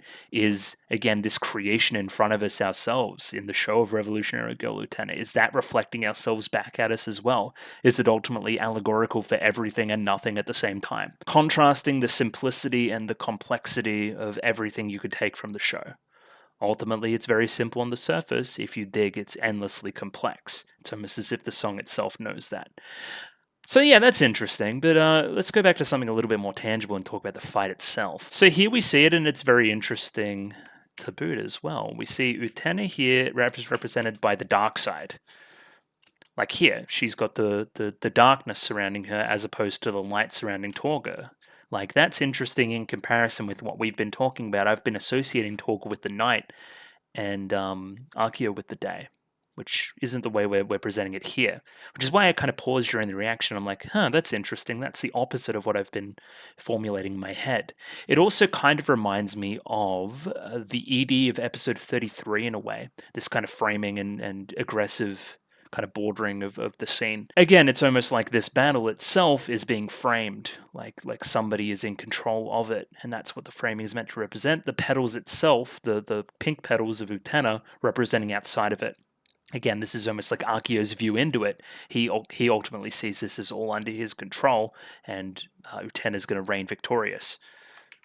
Like, pink petals are over both, you know what I mean? But in that way, pink petals is also the representation of Utena losing, because pink petals would go up into the air, supposedly, you know? This is a very important frame as well. We have the silhouetted Akio and Utena fighting. Just kind of doesn't matter what they're fighting and how they're looking while they're doing it. The important thing in this scene is Anshi, just kind of, again, watching along, not being able to change anything, knowing that ultimately the bad thing is going to happen because of what's happening here. This look as well, she's like looking down. The system itself is overbearing over the top of her. She knows what's going on, but she can't change it. It's in control of her, you know? It's almost like itself is stabbing into her. Along with Saionji here, not exactly looking straight ahead at the fight, ultimately thinking that Torga's doing the wrong thing here as well. They either side here, Anshi supporting Utena and Saionji supporting Torga, aren't exactly jazzed that these two are fighting. They can kind of see through it all and think that this is a bad idea. We specifically bring up the contrast between last night and now, between Torga and Utena, where they shared this loving moment last night and now they're in fighting, right? Personal feelings have no weight in fights, in duels. However, in a minute you'll grab her hand and pull her close regardless. Like that. But you're just trying to mind flood her the same way you tried to mind flood her into throwing during the first arc, I guess. But yeah, again, like a genuine, like, plea here. I will protect you. You just need to be subservient to me, right? It's easy. You just need to lose. Just lose, Utena. But again, in the process of doing so, you would also lose Anshi, and the whole basis for everything, even though you don't know this yet, is protecting Anshi. So you can't do that either, so... Again, lots of complex stuff going on, of course. Again, with those repetition in the lyrics that I was talking about as well, right? Utena seems to think that they fought here dozens and dozens of times, as opposed to just the 3 that they have, right? It feels like she's done this all before and she's just kind of playing out rehearsed steps. Again, the show is self-aware about how much it's repeated certain things, and I think that's kind of neat. We also see all the headlights of all the cars that were sticking up out of the ground before, have come down and they're all pointing at these two. It's like a spotlight. It's almost like they're at the middle of the ball from episode 3, having their dance finally as well. The one that they were supposed to before Utena had to jump in and save Anshi. You know, it's almost like episode 3 is pretty important in retrospect. But ultimately, all these cars, all the people around them, giving them attention, putting light onto them, light reflecting the darkness as well, which has been the major theme. They've turned on her. They're now rushing at her. It's a last gambit for Utena where she needs to protect herself from the cars that are rushing past. Even so, one of those cars picks up Torga and helps him to engage in an attack, right? The cars are increasingly going out of control. It's a last-ditch effort, you know? From there, we have Anshi calling out and ultimately powering Utena up. Utena was in a lot of trouble there. Ultimately, still, Anshi doesn't want to see Utena lose either. She's in a lose-lose position, you know? So again, much like rehearsed steps, we now have Anshi powering up Utena even again, and as this is happening, we play a scene from earlier in the elevator between these two. Trust me, I swear I'll protect you. So, you could take this a pessimistic way or an optimistic way. You could take this as an ultimate, Utena is in control, ultimately she will do everything to favor Anshi. She has her best interests in mind, based on the premise of everything, right, that we saw in episode 34. Like, this is the basis for my being now, is protecting you. Trust me, I swear I'll protect you. That's good, and will continue to be good in the face of Akio as we continue. Or you can see this as Utena's folly, falling into the prince position again, ultimately seeking to protect her rather than thinking about everything else that's going on. She's doing the same move here that Torga just did back at her, right? So ultimately, you're still falling into a prince persona, she's still falling into a princess persona. That's bad. Like Torga just did this to you. Why can't you see this as a bad thing, I guess, you know? You swear you'll protect them, but how will you, I guess? You think you're protecting her right now from every other duelist that you think is going to be after her after this episode? So they won't duel anymore. Finally, I'll protect her. Finally, this is everything, right? but it's not. He's still falling into the same trappings. Ultimately, here we have Archie powering up the sword, and that being enough for Utena to stand in the way of the upcoming cars. And then, yeah, she cuts a car in twain, even cutting through the Authority name in the process, which is kind of cool. And then, yeah, this is just fucking awesome. All the cars fucking flying off the edge. However many she cuts all of them. And this shot in particular, I fucking love. This one here. Love this shot. It's fucking just sick. The cars themselves are also a representation of all the various duels that have happened up to this point as well. Every single time, Utena has stood in the way and protected Anchi. Now, we must remember what happened to another prince that continually sacrificed himself for somebody else. They eventually died, and Archie had to be the villain. You know, there may be some more, I gotta do this for your protection from Archie, you know? Yeah, this concerned face here from Archie. This isn't a good thing ultimately, right? That she's doing, continuing to stand in the way here of this continued onslaught, right? Like, yeah, everything is in this face, I guess. Like, I disapprove of this, even though I powered it up. I had to because it was like the rehearsed step of what I had to do right now, but hey, I don't like this deep down, you know? Yeah, such an awesome, impactful scene, and then, yeah, we have Torga and Saionji. Saionji actually driving this time, which is nice as well, having their final-ditch effort to slice each other in twain. And then, yeah, that final conflict between the two, kind of that white rose resonating in the background a number of times. There's an impact, and then the white rose kind of hides it. The bike goes off the cliff. It has been sliced in twain, much like the cars. Torga is defeated. There's also been a wedge put between him and Saionji as well. He didn't really heed Saionji's warnings, so they've been cut in twain again, even though they were kind of on the same side there for a little minute. And yeah, ultimately the two of them are unsuccessful. Utena is going to go to Akio, who is waiting for them. Torga makes a last-ditch effort here to convince Utena to have some trepidation as it pertains to Akio and Archie. You have all the power now, don't let your guard down around the end of the world. Or the Rose Bride herself. I wonder who the end of the world is then. However, Utena doesn't believe him. You just don't give up. Torga did very poorly. Utena doesn't trust him. He did the worst thing he possibly could have. He didn't tell her any concrete information, and when he tried to, she didn't believe him based on the trust that it had been broken based on the rest of the episode. Torga just tweaked out. He just lost. Then this line here, Torga, is it over? ... for us. You could take this a number of ways. Is it over this relationship between the two? Again, that bike got cut in half as well. Or is it over for everybody? They failed. The end of the world is ultimately going to be successful. This is a foreboding warning of what's going to happen in the rest of the series. However, Torga maintains hope. It won't be over until we see the very end. These two are going to continue to fight. Hopefully they come up with some different strategies next time. Now from here, the rest of the episode is built on a lot of pausing, a lot of long pauses. So one, we see this face of Utena. She's just kind of thinking, what next, I guess. She tries to rest, kind of confides in Himamiya. Isn't it great that you won't be kind of taken by all these people anymore, right? Anchi doesn't look at her and says, yeah, it's great, yeah. Obviously doesn't believe it, and then Utena falls to sleep. There's a long pause here that I'm continuing to play, where Anchi then turns around and kind of checks on her to see if she did indeed fall asleep, and then she says, Akio-san. It's like, oh, fuck, that's pretty terrible. And then I feel like this is genuine, and then you fall back into the same trappings before and keep going on with Akio's plan. Whatever that may be, you're doing that in front of him now, being all naked and stuff. There she is, all naked and stuff. It's true. Obviously doesn't seem that jazzed about it. Seems like she's still really playing a role here. But again, that look there from her, noticing that Utena's watching along now. I didn't really say, but she kind of got up out of her bed and saw that Anchi wasn't there and then went looking for her. And, you know, this is very similar to what happened with Nanami, right? When Nanami saw these two boning and that changed things. I wonder if Utena will see this and think it's disgusting in that similar way and then change things further. As the opening's been indicating, I think there's going to be a conflict brewing between Anchi and Utena herself, which isn't cool. They should be fighting the real enemy, who's the guy sitting on the couch over there. He's the real enemy. And again, we replay those shots and then to be continued. yeah, I'm interested to see where that'll go. That's obviously teasing for what comes next. But ultimately, I'm pretty happy with my thoughts about Seonji and Torga overall, and how I think that Torga's kind of being fucking stupid, kind of really fucking stupid.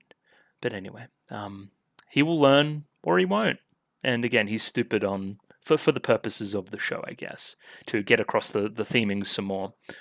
And we kind of went off the deep end with that song as well, bringing in all these elements overall, this overall philosophy stuff that I find fascinating, but again, goes over my head quite a bit. So I think what I'll do is I'll watch that next episode now, and I'll come back tomorrow, and we'll have a little bit more of a chat about everything. But yeah, good. It was good, obviously. 37. Let's do that now. Radio, I have episode 37 of Revolutionary Girl Utena up there ready to go. 23 minutes and 28 seconds on this one, so sync up accordingly with your own copy.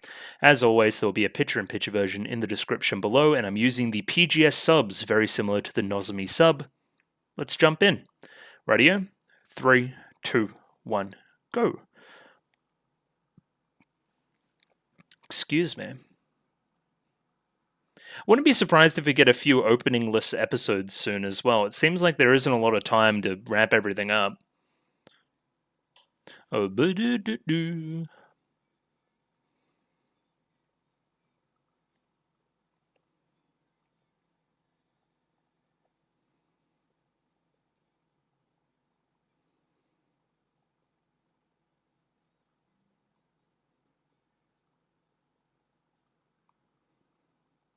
I'm just kind of thinking about stuff.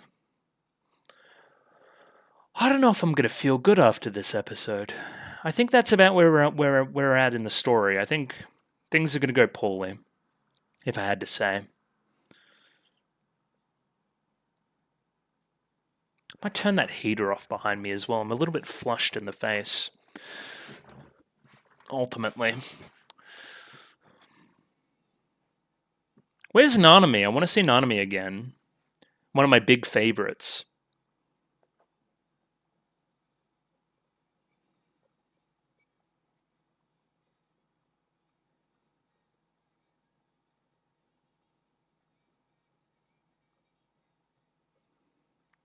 Again, I mean, like, continually cognizant of all this imagery in the opening and how it may come to fruition. That's all I'll say. Hello, Rose Seal. A little bit of a contrast between the dark and the light there as well. Seems to be increasingly dark. There's the sunlight, though.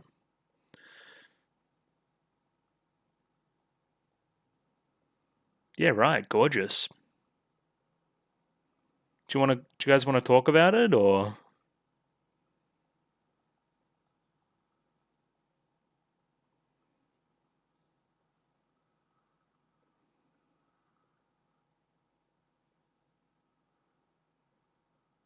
Casting aside the Rose Seal? Maybe. I don't know. Oh,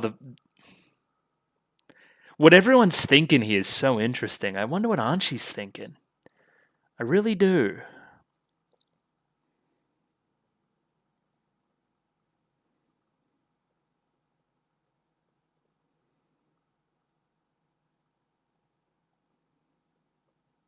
Who's spreading butter?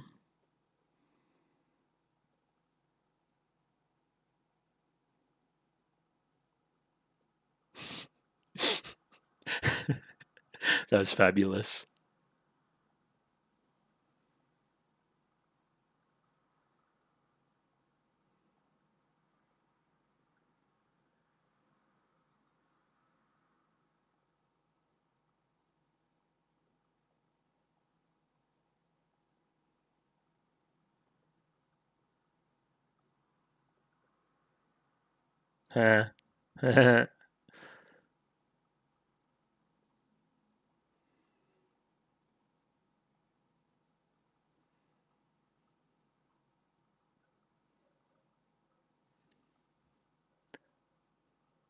That shot was so great. Ah! I want to talk about this episode already.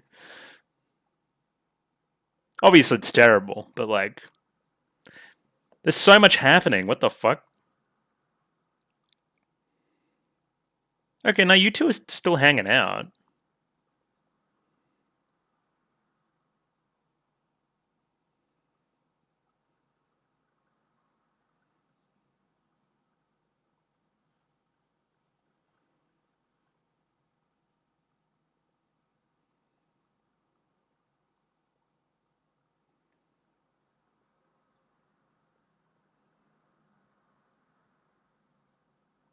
Nah, not entirely. Me neither. Probably power. No. Nah.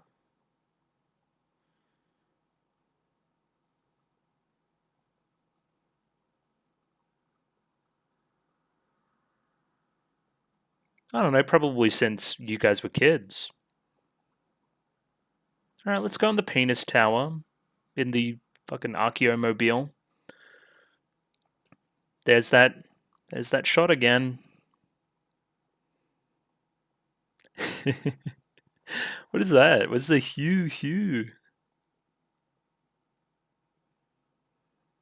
Oh, I remember that shot too.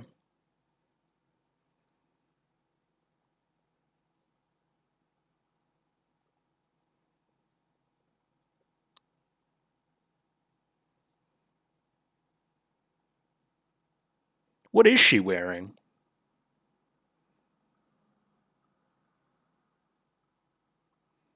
There's that princess stuff, right?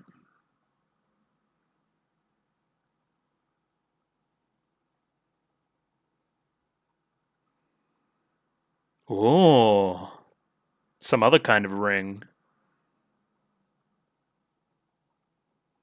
Archie, please save us. You're still thinking about her? Starry Night?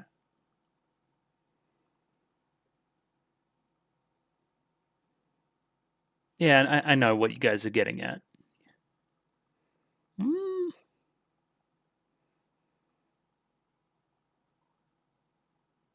What about the Big Dipper?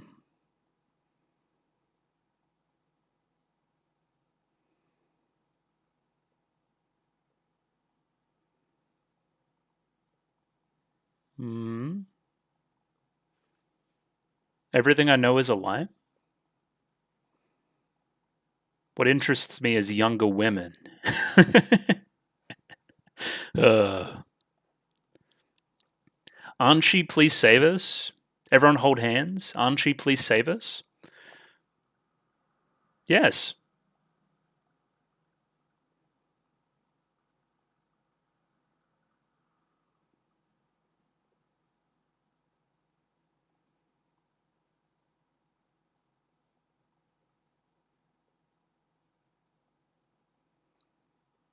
He wasn't teasing you.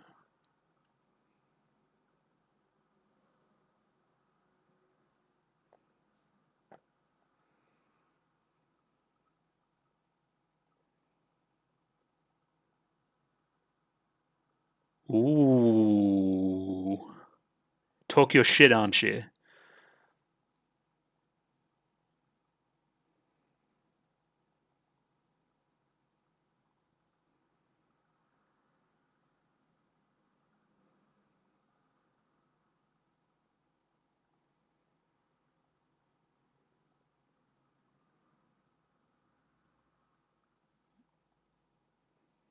Mm-hmm. Who took a photo?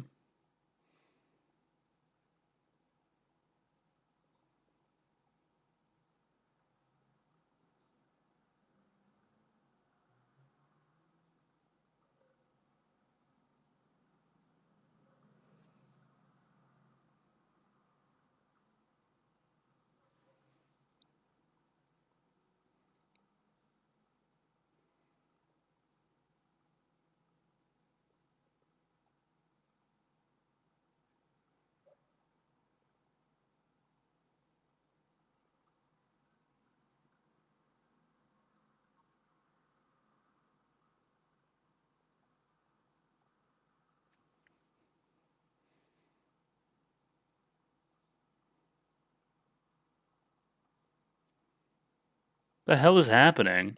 That was very confusing.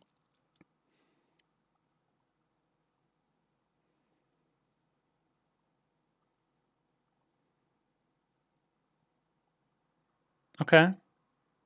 The way you said that was weird. And then obviously we're contrasting the start of the show here again. Utena be balling. I don't. Do you mean by that together? Because that's cool. But right now it's pretty terrible, I'm going to be honest.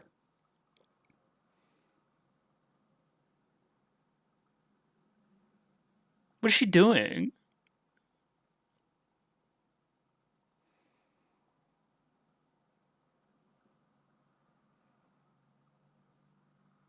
Utena's tweaking. Hello, guys. Mickey be balling?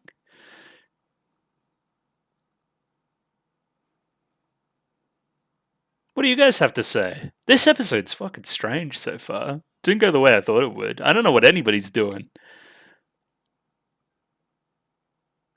I thought that Saionji and Torgo on the same page that Akio fucking sucked. Why are they getting pictures taken by him?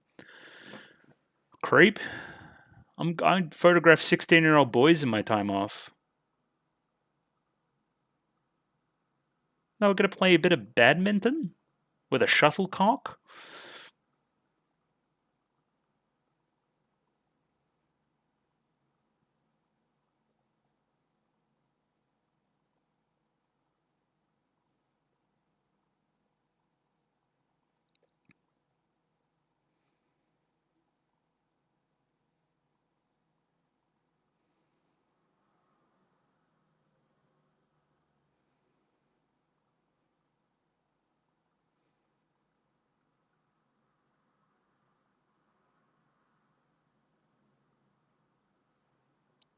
Yeah, because everybody else had their own problems too.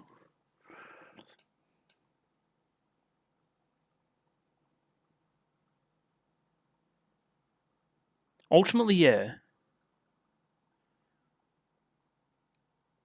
Yeah.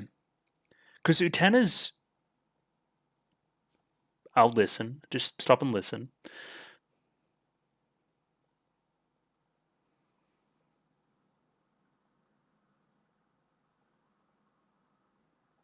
I wonder if that's relevant to Utena.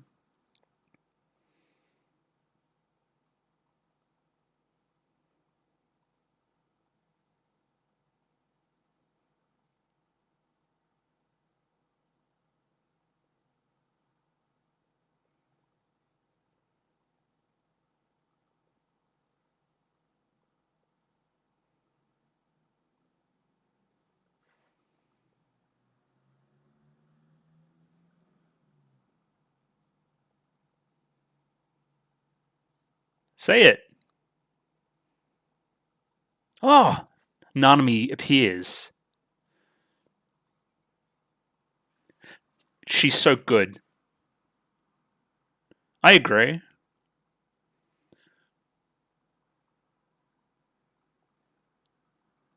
Yes, Nanami. Yes. Yes. Maybe not Anchi. You should save her first.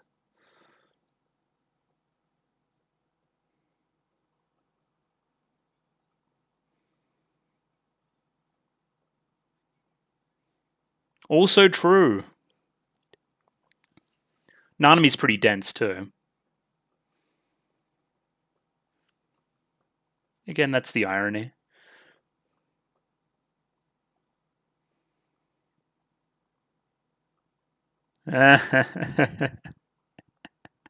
Oh. We know that you're type B and not type A. We had an whole 2-episode arc about it.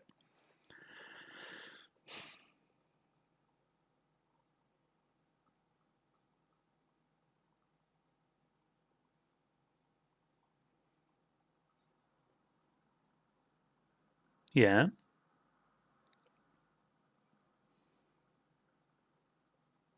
What about?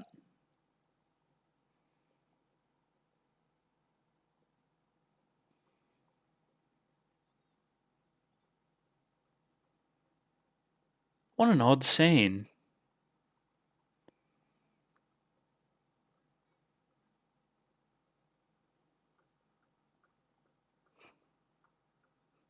What is this? What is happening?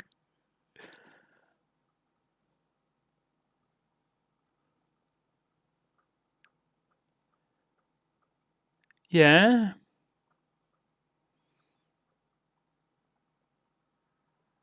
I'm with Nanami. What is happening? Somebody send help. What is the badminton scene? Hello, Reddit.com. What did the badminton scene mean? Okay, hello, Shadow Girls. I'm sure you guys are going to make this way easier to understand. You always do. Oh.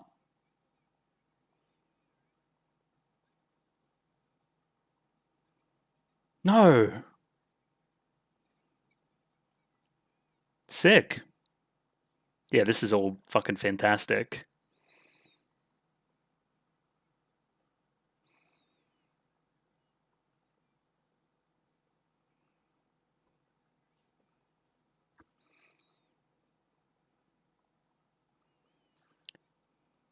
Okay.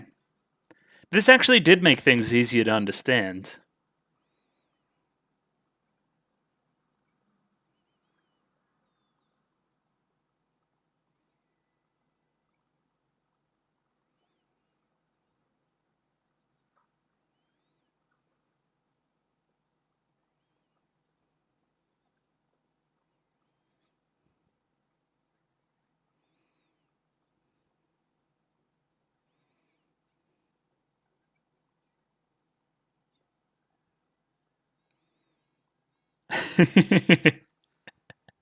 uh,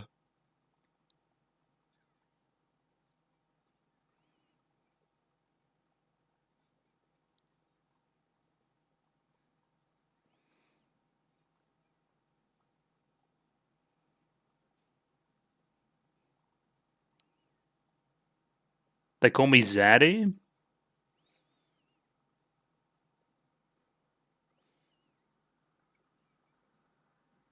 Okay, cool. There's something in that and celebrity status and people interpreting Utena differently based on this power she has now and treating her differently. Something also sleeping with the judge, you know? True friendship, and then they go to have a kiss. True friendship. What are you two up to? Okay. Yeah, okay, you're all dressed up and doing stuff in the car. Why is he so aggro? What is happening?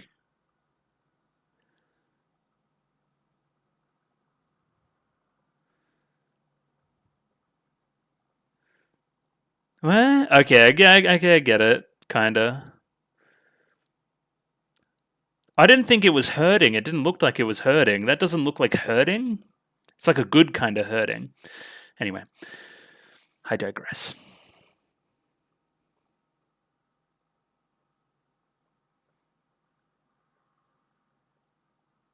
Oh my god, we're graduating? Maybe some kind of florist then. Yeah, look at that. You guys not going to talk about anything else that's been going on, or? I'm not, so please explain.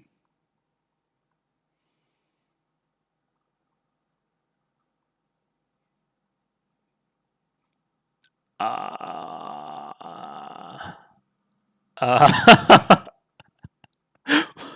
did you poison Utena? What?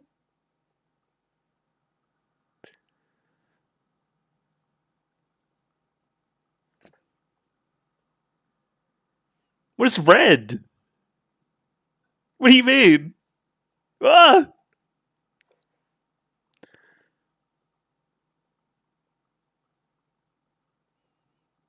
Stop fighting.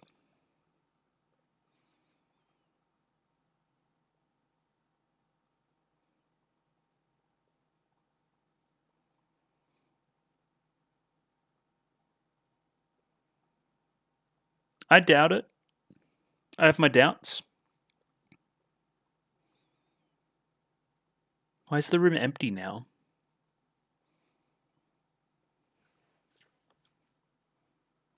Why are my two faves fighting?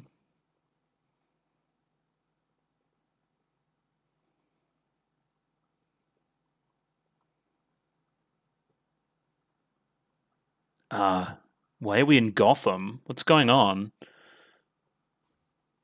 What was that? Is my brain skipping? Don't jump! What are you doing?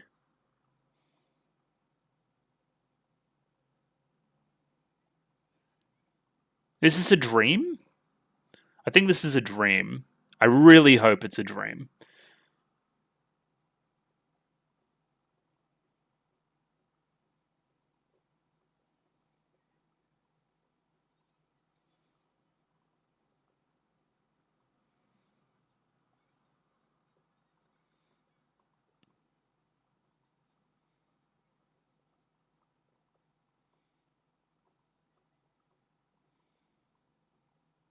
Okay. What is happening?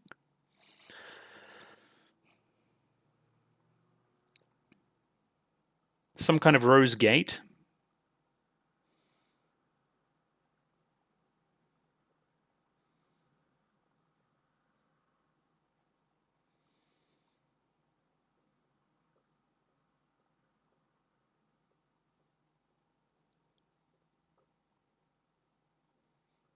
Interesting line.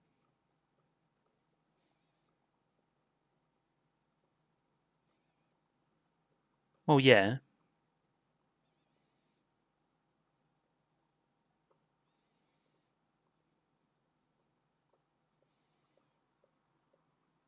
Okay.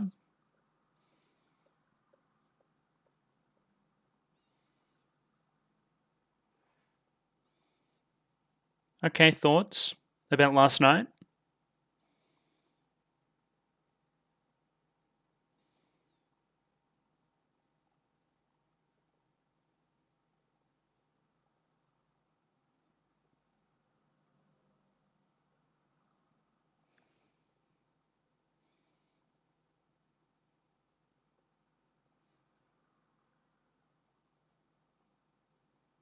What does any of that mean? I'm so confused.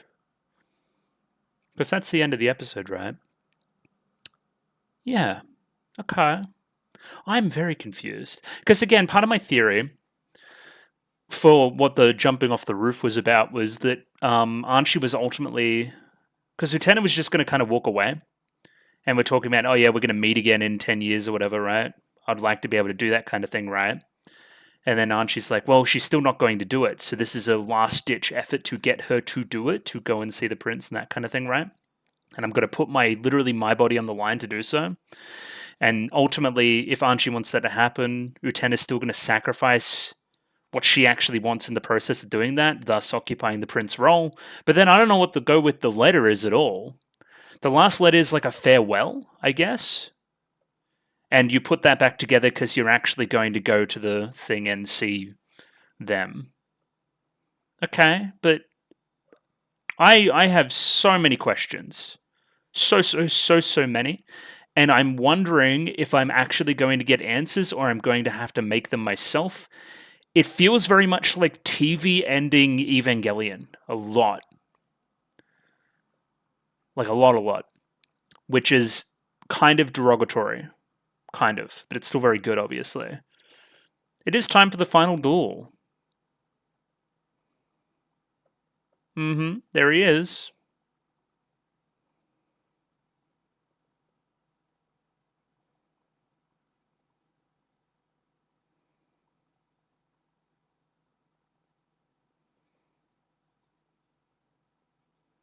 End of the world. That seems good. Sure. Yeah, look at that. That's definitely not great. I will return tomorrow to talk about this some more. Expect rambling. Expect a lot of rambling. Expect a lot of it to not be correct because I still don't know what's going on. Ultimately, I thought again, episode 34 was supposed to oh yeah, I know what's going on now. I still don't know what's going on. Why is she hesitant about meeting her prince? Is it because in meeting the prince, she'll need to meet her princely ideals, and so much of the episode itself is her falling into this girly, womanly role, princessly role. And then, of course, we're playing off of that in the preview, it seems. I have so many questions. I'm not even going to begin to be able to tell you them. I'm sure this episode meant a lot to somebody. It may mean a lot to me after next week. We will see. But I'm grasping at the sand and it's falling through my fingers right now. I don't know. But I will return tomorrow and we'll talk about it a little bit more. Hello, we're back. It's the next day. I still don't know what's going on, but I have a few things, a few pieces of advice almost for myself in how I should start to approach this. One, I gotta figure out what the characters want. Okay, so if we lay that out, Akio and Anshi by extension both want Utena to go up to whatever and see her prince, right?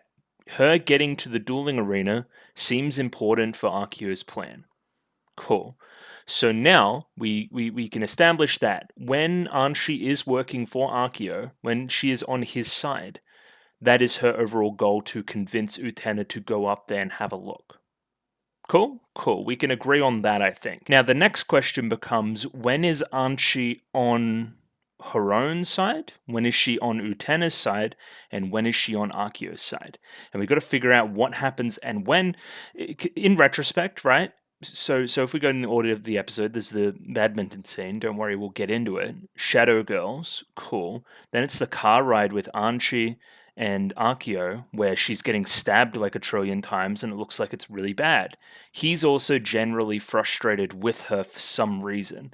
Then after that, it goes to the fucking tea scene where they're just like crazy antagonistic against each other, right? And it's edited really weirdly. It seems like Utena is going to go somewhere else and do something else. I didn't quite look at the dialogue again, but I'm pretty sure that's the idea. Like, wouldn't it be funny if we met again in 10 years, something like that, you know?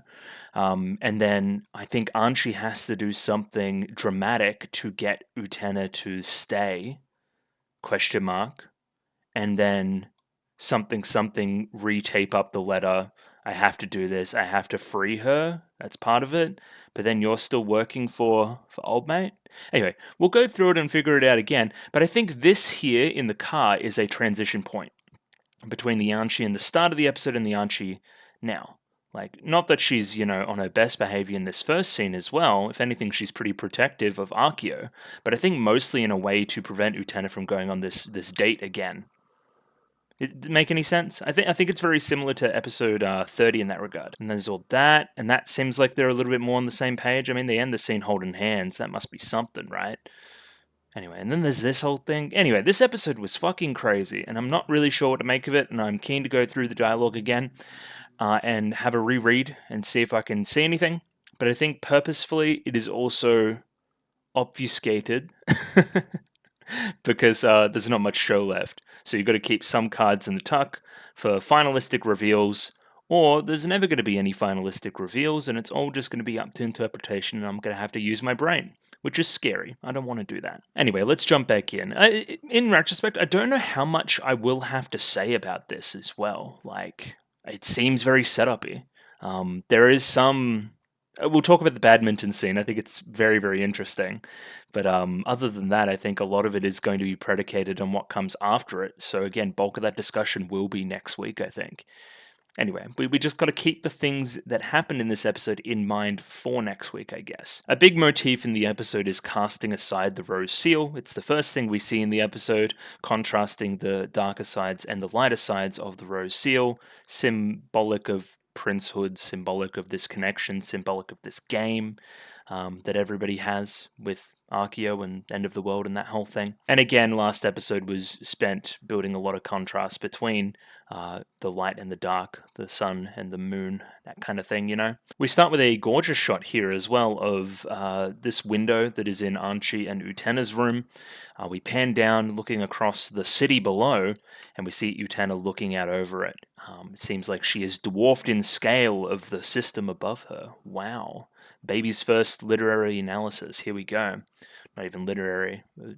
Cinematic? I don't know what you would say. I'm a bit rusty early, I'll tell you that. We must remember the context for this episode as well. Utena and Archie met eyes.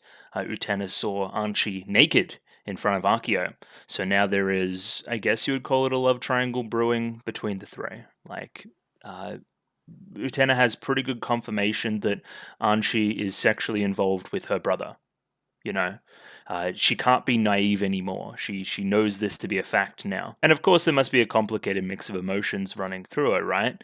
Well, I'm not quite sure on all the details, but I'm pretty sure I'm meant to save, aren't she, right? And if she's doing this kind of thing, then what is that meant to say? We bring up this concept of nobility again, which seems to be brought up whenever, sexual things are brought up as well. Again, there's quite a bit to say there, I think. From this moment, she takes off the rose seal. She doesn't want to be involved with this game anymore. And Anchi, by extension, she takes the ring off, right?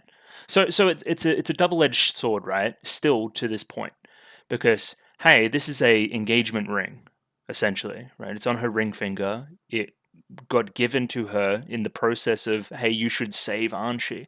It's almost like it's an engagement ring to Anshi. You could almost read this like her taking off her engagement ring to Anshi, tossing it aside after the events of last night. However, in tossing the rose seal away, she tosses away a couple of other things as well. The chance to ever see her prince again, whatever that may mean, as well as tossing away her link to the game. So she would no longer be involved in the rose duels. She would just move on with her life. And again, that's why her receiving the rose seal at the very end of the episode is important again. Okay, gotcha. Because that means one last go. She thought she was out, but she got dragged back in. As long as she could guarantee Anshi's safety, she disappears from the picture. And again, when Anshi's like jumping off roofs and shit, it's like, oh yeah, I can't guarantee her safety anymore. I need to stay in the game a little bit more. But again, there's two interpretations there. You could also see it as Anchi purposefully doing stuff to keep her in the game because that's Akio's overall plan. I think I see like the two perspectives you can kind of see this episode from. It's either that Anshi's still doing the manipulator stuff, right, for Akio's benefit, or there's some genuine feelings here or there the other way. Hopefully the genuine feelings will make their way through in the ending of all this. So if I'm reading this correctly, the machinations of all this happening is still pretty fascinating, right? Because you're aware of what you did last night. You did it on purpose, right? But did you do that with Akio knowing that you were going to do that? Or did he not see Utena that night? Is this unbeknownst to him now that Utena knows about their relationship, right? If so, did you sacrifice yourself to save Utena in a way? Like, get her away from Akio, Then, we're both kind of self-sacrificing for each other all the time, in a way. I think you have to read the facial expressions very well, which is something I'm not very good at. So we wake up the next day, Utena meets up with Akio. Akio mentions that she didn't sleep well last night, but Utena can't really talk about it with anybody, right? You read this expression on Archie's face, it's almost like contentness, like bit melancholy contentness, I would say, right? Like, oh yeah, I know what I did, and I know how I sacrificed myself to Akio in the process to keep Utena away from him, and this is my face as a result. I think that's what's going on. Akio notices that Utena has chucked away the rose seal. It's one of the first things he notices in the conversation, but then weirdly enough, Utena asks Akio for a little bit of a date. To where, if my interpretation is correct, Anshi would be like, what the fuck are you doing? No, stop, please. Anshi then interrupts Utena asking Akio for a date and says, this isn't mine, it's yours, isn't it? And then gives the toast over to Chuchu, right? Because Chuchu was kind of holding on to the bit of toast as she went up to her mouth. This is like her like rescinding Akio in a way. This isn't mine, it's yours, isn't it? Talking to Utena, right? I think that's what they're getting at with this interaction. Now, this shot in particular is very interesting as well. I remember this specific faraway look at the door and the character framed like that as what Kanai and Kanai's mum looked like a few episodes ago. I forget the exact context there. So, what does that do to Utena? It places her in the same spot as these other characters that were manipulated by Akio and toyed with. Kanai's like comatose. Like, it implies similar things will happen to Utena in the future if she continues down the path she's going down, right? I can't help but look at this scene with Utena and think that she's still being very naive, but maybe she knows what she's doing, and she's trying to in turn save Archie. It's two people trying to save each other in a way, and in the process fall further into Akio's schemes. Is that a read? I'm trying to read what everybody's doing here, what they're trying to do without telling anybody, right? We have this Hugh Hugh by Anchi as well, which is like a really, you would almost call it like sarcastic or sardonic kind of, it's like a fake laugh type thing, I think. It's hiding her real frustration at the situation of Utena still not letting it go and still dating Akio, essentially. And again, you can argue Utena's even awareness here. She's either doing it because she's self-sacrificing herself for Anchi, or she's just doing it because she likes Akio. Remember, that's part of it as well, right? She's not as she doesn't have as much trepidation as the audience would around him, so she could just be naively thinking she's dating somebody that she thinks is really cool. We then cut out of that scene and we meet up with Torga and Sayonji again. Again, I thought the implication from last episode is that these two wouldn't be together again, but it seems like this is almost like the epilogue for their whole Rosedal journey. That seems like the vibe for a lot of the characters, and we'll talk about the badminton scene when we get to it. This episode's directed very well. I like this pan-down shot of the roses, all the various colours, and the sealed envelopes from the end of the world there. Very cool. The shadow of Torga onto the light of the background, as we talked about last week. There's a lot of contrast there, as well as the revolution of the wheel going around and round. The kind of spokes on the push bike here. Another really good frame here, of course, as well. So we have Torga riding a bike with Sayonji in tandem. He's on the back as well. So we're spinning these wheels, but we're spinning these wheels with no forward momentum, right? So think about a few contrast points. Think about the motorbike we were in last episode, as well as the car overall. Now we're back to a push bike. We're back to square one in a way. And we're back together again as a result. You know, that push bike that we used when we rode to the church that one afternoon and our lives were changed forever. And then the placing in the scene as well, the roses above all, and yeah, kind of under this this table as well in the frame. Torga still pedaling forward, trying to pedal forward, and Sayonji just kind of looking off into space, like wistfully almost. Yeah, this part's very well directed. It's very good. So the vibe is, everybody got a letter. The letter said, okay, we're done, fuck off. Except Utena, who probably got a letter that said, hey, you should come up to the dueling arena and meet your prince.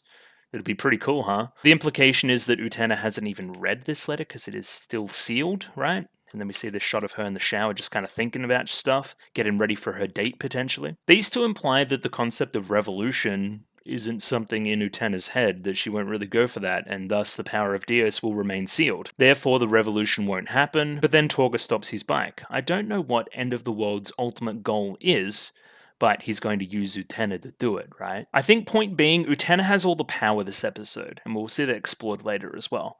Utena has all the power, it's just who's going to use Utena to use that power. You know what I mean? And Utena needs a personal motivation to go up and want to use that power in the first place, whether it be to see her prince, or whether it be to save Anchi. One and the same, you know, based on that fable. Sayonji asks the question, it's almost rhetorical for the audience. Do you think that Tenjo Utena knows who the end of the world is? I don't know. We'll find out, I guess. And then Torga doesn't really answer the question and just remarks that it's been a long time since they've ridden bikes together. Again, there's that overall theme of, I guess, fruitlessness from that scene, right? No forward momentum, no movement, no answers. You know what I mean? Like they're just kind of riding in place in a way. Then, of course, we see Penis Tower, Utena and Akio are in the car buzzing away, and Anchi is left alone in her garden to tend the roses, of course, as we hear the motor run in the background. We hear again that Hugh Hugh, Anchi thinking about Utena on that day with Akio, obviously having some mixed feelings there, probably mostly regarding Utena and her jumping in the way again, right? When I got her out, when I tried to, like, appear naked in front of her and get her to leave and be disgusted like Nanami and want to get out of there, Utena's still stuck around. And that, again, making this sarcastic laugh. She still can't drop this prince persona. She still can't stop saving me in that way. Again, I'm my interpretations could be completely wrong. They could be blown out of the water next week, but this is what I'm seeing right now. We pan back to the date. I like these shots early in it of just like the back of their heads. We never see Utena's expression really. We bring up the fact that she's not wearing her rose seal again. Akio puts on the Riz. He's like, "Oh, that outfit really suits you, though." It's like, get away, creep. You're literally 48. If you like, I can give you a ring more suited, implying that, they'll get married and betrothed again. But you know what happened to Kanai, right? The last woman you betrothed yourself to didn't end well for her. Maybe warning signs, of course. Of course, you're still thinking about Archie and all of this. More fuel to the fire of my theory that you're doing all this for her sake. Akio here remarks that tonight Utena seems especially girl-like. I don't know what this means, and I can't fit this into what I'm talking about. Maybe he just made a misread. If anything, what she's doing right now is princely, in my opinion. Maybe in being a prince, she's playing the role of a princess to jump in the way. Maybe. And then they start talking about the stars. What is the Big Dipper meant to mean? There is a ton of different interpretations for the Big Dipper through various cultures. I think the most relevant two I read were the Arabic one, which means coffin, which is interesting. They saw it as a coffin. And the traditional Chinese interpretation, which is like the throne of the supreme deity, which you could also read into that however you will. However, it's not really relevant here because Akio has a little bit of a revelation here. He's not that interested in stars. I don't know what this means. Does it mean that the stars were a means to an end and he was just kind of using them to, have sex with 15-year-olds? Is that what we're getting at? Yeah, I don't really know what he meant by the stars don't interest me at all. Destiny doesn't interest me at all, because that's been the implication of the stars the entire time, is this idea of destiny as well, of preordained actions. Maybe? I don't know. I don't know what to read into that. Utena and Anshi seem to meet on a level here? Question mark? So, okay, let me read this dialogue. Welcome back, Mistress Utena. Oh, so you are awake. Are you mad? About what? Of course you'd say that. It's like they both know. It's both like they both know what they're both doing, but can't say it. That's the vibe I'm getting, right? I wonder if he was teasing me a little bit. Tonight I seem especially girl-like. That's what Akio told me. Girl-like. Just what does that mean? And then Anshi elaborates, right? You seem especially girl-like, and maybe Akio was meaning this as well, because in the end, all girls are like the Rose Bride, and using this frame here. So you seem especially girl-like because you remind me of Anshi, and you remind me of somebody that is constantly in a struggle of anguish and ultimately sacrificing herself for somebody else.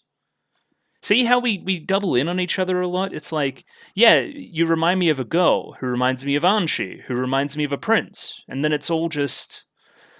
You know what I mean? Like, you can just take it wherever you want. It's very broad. I would not be surprised if somebody has a completely different interpretation of this episode.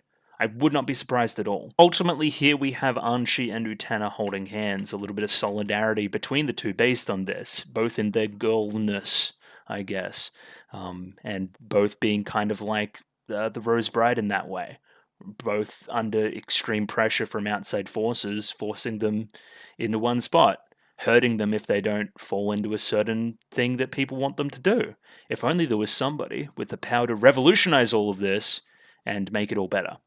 Hopefully that's where we go by the end of this. Did you get a letter from the end of the world? If you go to that castle, you'll meet your prince. So much has happened since we first met. There's like a camera flash almost as we zoom back out. And then, yeah, that camera flash takes us into the next scene, showing us what Akio is doing after the date with Utena. So, back here, we have Anshi suggesting what's in the letter and that she'll be able to meet her prince if she goes up to the dueling arena, right?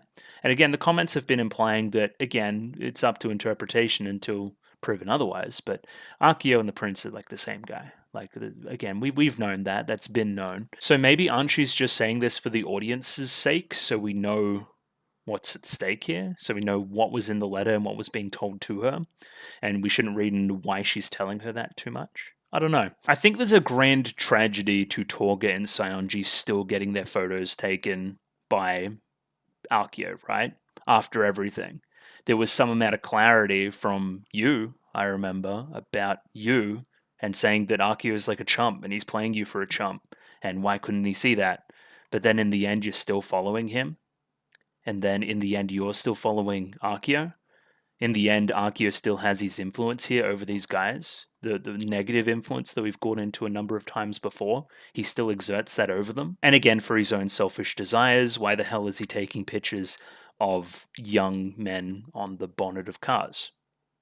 Seems pretty suspect. Again, we get increasingly risque here as the lads ask Akio what his ultimate plan with Utena is, right? She won't pass through the Rose Gate on her own volition, right? She never wanted to be the one to bring revolution, but now you've worked your way into her heart. She's chosen you, a real man, over her fantasy prince. Now, this isn't the read I have at all. I don't know what you're talking about in the slightest, if I'm honest. There's the camera flash here after we take a photo of Akio where he transitions from Akio to the prince, which is pretty cool. She has to make the choice, and the choice is not yet made, apparently. So that's what we imply about Utena at the moment. She needs to make a choice, and that choice is whether she's going to even go up to the dueling arena or not and see the prince. Is she going to do that, or is she going to ignore it? But we can't let Utena ignore it, so we have to make that decision for her, in a way, by the very end of this. Am I making any sense? Then it's the next day, we're playing a bit of basketball, and it's a kind of tandem flashbacky scene with this and the conversation in the morning between Anshi and Utena. We're obviously building contrast as well with the basketball stuff and the first episode, how she feels about it now versus how she felt about it back then, contrasting her boyish side with her girlish side. You know, Akio loves you, you know, he reciprocates your feelings in a way. How does that happen with my boyish side as compared to my girlish side a few scenes ago? Anshi says the words here, "I wish we could stay like this forever." And I think that pisses Utena off. No, if anything, I don't want us to stay like this forever. I want to take a bullet for you and you fucking go away. I want you to go live your own life. I want Anshi to have her own stuff going on. That's part of the reason why I'm doing this, you know? But again, there's that dual interpretation. It could just be that she likes Akio. But no, I think she's sacrificing herself for Anshi here. And thus, at the very end of it, she rips apart the letter, right? The letter that's the invitation to the Rose Dueling Arena, you know? It's almost like she's going to walk away and leave it all behind right now and wants Anshi to do the same. But also, simultaneously, how is that going to even free Anshi? We need to put her in danger to remind her of that. I don't know. It's fucking weird. Why does she rip up the letter? Yeah, I'm double negativing back on myself with this because, like, why does Anshi want her to go up to the dueling arena so bad? If anything, Anshi should want Utena to just fucking go away. The same way that Utena wants Anshi to just fucking go away. Even threatening to kill each other in a few scenes' time. You know? Is that anything? Maybe Utena here understands the feelings of Akio and her own feelings, but wants Anshi to be with the person she loves as well? Does that make any sense? I'm not going to get in the way of the person you love and stop this for you? Maybe I've been reading it wrong the entire time, and maybe that's a bit more. No, but then why is she going on dates and stuff? It just doesn't fit. It doesn't fit with what I'm talking about at all. Why does she rip up the letter? Yeah, and that one's a sticking point, chat room. I don't really understand that one at all. What is both characters trying to get to here? Why is she pissed off at the idea of her being invited by the one she loves to go up to the dueling arena? Why does that piss her off? Why does she neglect the invitation there? And why by the end of the episode is that taped back up and Anshi's giving the letter to her again, with the rose seal again? One last battle, you know, one last duel. Is Anshi doing it out of obligation for Akio and Utena realizes it and is pissed off as a result? That could be a read. Like, I'm pissed off that you continue to have to do this for Akio. I want to set you free, and you're clearly not free if you keep asking me to do this. And that's just scratching the fucking surface, because you know what comes next? It's the fucking badminton scene, which I'm not even... let's just go. Okay, whatever. Let's see. Now, okay, I've already watched this scene through once again this morning, because I'm like, okay, this is pretty important. Let's watch it through again and see what's trying to be gotten across here. And that is a few things. One, let's start off overall. I think the scene is meant to demonstrate Utena's power. It's meant to demonstrate the power that she has over even fellow duelists now based on what she's done, and the admiration that she's gotten from them for her deeds, you know? That is reinforced by the Shadow Girls, who, again, imply that Utena is now some kind of celebrity, right? You know, an actress, that kind of thing. There's paparazzi in films and all that kind of stuff, but also imply that she's sleeping with the judge, which helps. So, again, versus you guys didn't sleep with Archeo. You were never going to be chosen. So there's almost an unfairness in her celebrity status that she kind of slept her way to the top, so to say. Cool. So Utena's celebrity status is the most important. You can even see that demonstrated by the triangle we see here in a bit with the badminton, right? When do we get the overall shot, overhead shot, where everybody's just kind of, you know, hitting it back and forth? Yeah, this one, right? They're both hitting it back to Utena, who's hitting it back to them. She is the focal point of the triangle. Don't even get me started on Nanami here. We'll get into it. I will say that the scene overall, I don't know what it is. It might be the stillness of it all and the casualness of it all. It gives me last day of school vibes. Like everything's over and we're just kind of wasting time until the very end of the day. Like, oh yeah, just get the rackets out. We'll just hit the badminton, the shuttlecock around for a bit, you know? Again, contrast with the intensity of a lot of the rest of the show, this seems really nice and jovial and stuff. It's cool. However, there's the pretense to it of the people asking Utena, hey, what are you going to do now that you have the power? Are you going to go up there? You have the power of Dios. What's the go? What are you planning to do? There's a constant ticking, I guess, motif in the scene. I don't know. They're hitting the shuttlecock a lot, and it comes back to this shot and that kind of repeated sound, emphasizing the stillness of it all as well. Again, these characters now, Juri and Mickey, they don't have anything else to do. Their opportunity to claim the power is now gone. So what do they do now? They're just kind of here, and there's no more intensity to it. There's no more momentum there. Utena is quick to downplay herself here as well. It's weird that I've got this power. All I've been doing is playing Prince the entire time. But well, in that playing of the Prince, you were good enough to beat Juri and Mickey, so you must have been doing something right. There's a break in the ticking of the scene with the shuttlecock going over Mickey's head. In this moment, Juri gets a little bit real. Even though I'm a student council member, all I've ever been thinking about is myself. Even now, all I'm thinking about is myself. I'm trying to almost suck up to Utena and get her favor. You know what I mean? For my own benefit. It's almost like this gap in the game is a gap in the facade of the scene as well. Utena here brings up Shiori. So let's think about Shiori in that context. Juri was only ever thinking about herself in her, I guess, love for Shiori. She didn't think about Shiori in all of it, and definitely didn't think about Ruka in all of it. You know, it's that whole love triangle thing we were talking about before. And again, contrast that selfishness with the selflessness that is required of a prince, and you can kind of see why she was never ultimately successful, that being Juri. And contrast that again with my read of Utena this episode, which is she's trying to sacrifice herself for Anshi, and Anshi's trying to sacrifice herself for Utena. You can see the contrast there, right? The selfishness versus the selflessness, the princeliness versus the other stuff. Judy says that she still can't set her feelings free. She still holds on to these feelings even now. Or maybe not those same feelings of Shiori, but different feelings. I don't know. It was implied that she walked away and it was fine, but she's still holding on to some semblance of the Shiori stuff, apparently. But in that same breath where she's talking about Shiori, she talks about Utena and Anshi. What are you going to do with Anshi? So in that way, if we're associating Shiori as, you know, Anshi is to Utena as Shiori is to Juri, then, like, why can't I set myself free? Utena, you need to set yourself free of Anshi as well. So in that way, needing to constantly sacrifice myself for her is also the chain, similar to the chain around Juri's neck. Even more to the fact, Juri implies that Utena loves Anshi. Well, it's different from the love that you feel. She implies it's deeper than Juri's love, right? It's genuinely, and then she goes to say, not that your love isn't genuine.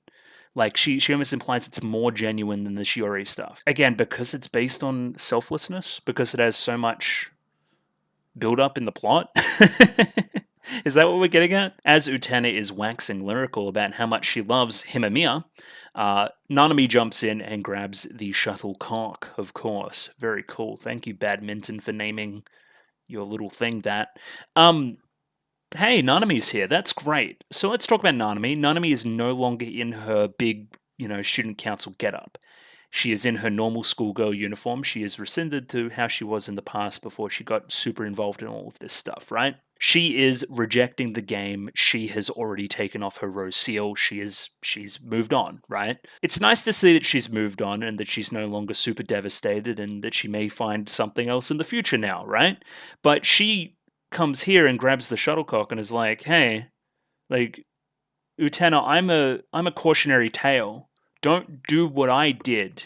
That ended up bad. And Anshi and Akio, they're bad news. You don't want to get involved with them." Like she comes in, haven't you figured out that you're being tricked? Like that these feelings that you have for Himamiya, they're fake. They're only predicated on what Akio wants you to do.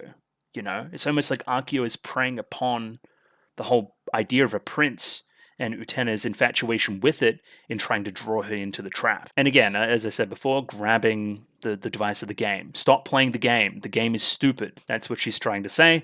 But then Utena doesn't really heed the advice at all, right? She's just like straight back to playing, straight back to juggling it on the racket. Like, thanks for the advice. I'm not going to take it though. Nanami grabs the shuttlecock again. She's like, "I'm serious. Please leave. You shouldn't be here. This is bad. You're always so meddlesome and you're always so dense." Well, what are you doing? You're being meddlesome right now by trying to protect Utena. It's very tsundere. I actually like it. Nanami's seen the dark side a little bit, right? And it's like, "Hey, Utena, you don't want this. I'm serious. Please. You've always been so dense. Please, you don't want this." Yeah, good old tsundere Nanami is back. We love it. Nanami almost blames Utena for being the way she is and making Nanami act the way she does around her. Utena implies that this is based on her lineage, based on her bloodline, something which she held so dear before, and ultimately reveals to everybody that Utena has a B blood type as well. Often stubborn in conversations is what we say. So yes, I understand your advice. I understand what you're trying to tell me right now, but I'm going to continue to be steadfast in what I'm trying to do here, which is, hey, I want to save Anshi, so I'm going to stay here. I'm not going to run away. Even though Anshi wants me to run away, I'm not going to run away. I'm still stubborn in that fact. Okay, that's becoming clear. Why did she rip the letter? Why does that make any sense? Is it because the letter represents the system that would still continue to use Anshi? Right? And she just doesn't want anything to do with it anymore. But that just leaves Anshi in Akio's clutches again. I don't get it. Again, the focal point of the scene here is Utena. It kind of emphasizes her celebrity status. She has a lot of admirers now. Even Mickey and Jiri come out and say that they both almost romantically admire Utena now. Again, is this based on the power she has or based on this little conversation about her representing the ultimate princely ideal right now? She's self-sacrificing. Everybody here reads the subtext and is like, "Utena, buddy, you're the best," and then are both infatuated with her. We even see Kozue up here in the window, kind of looking down as well, smiling at this scene. She thinks it's pretty cool that Mickey is saying that she likes Utena, which isn't something that happened in the past, I can tell you that. Everybody's really content. But there's a fakeness to it as well. There's a real stunted kind of tone to the scene that makes it all feel a little bit temporary. I don't know. It's a very weird taste in my mouth, this scene. Even Anshi is just here the entire time. It implies that she's been listening along, which doesn't make any sense as well, because she would have read between the lines of what they were talking about with Nanami, right?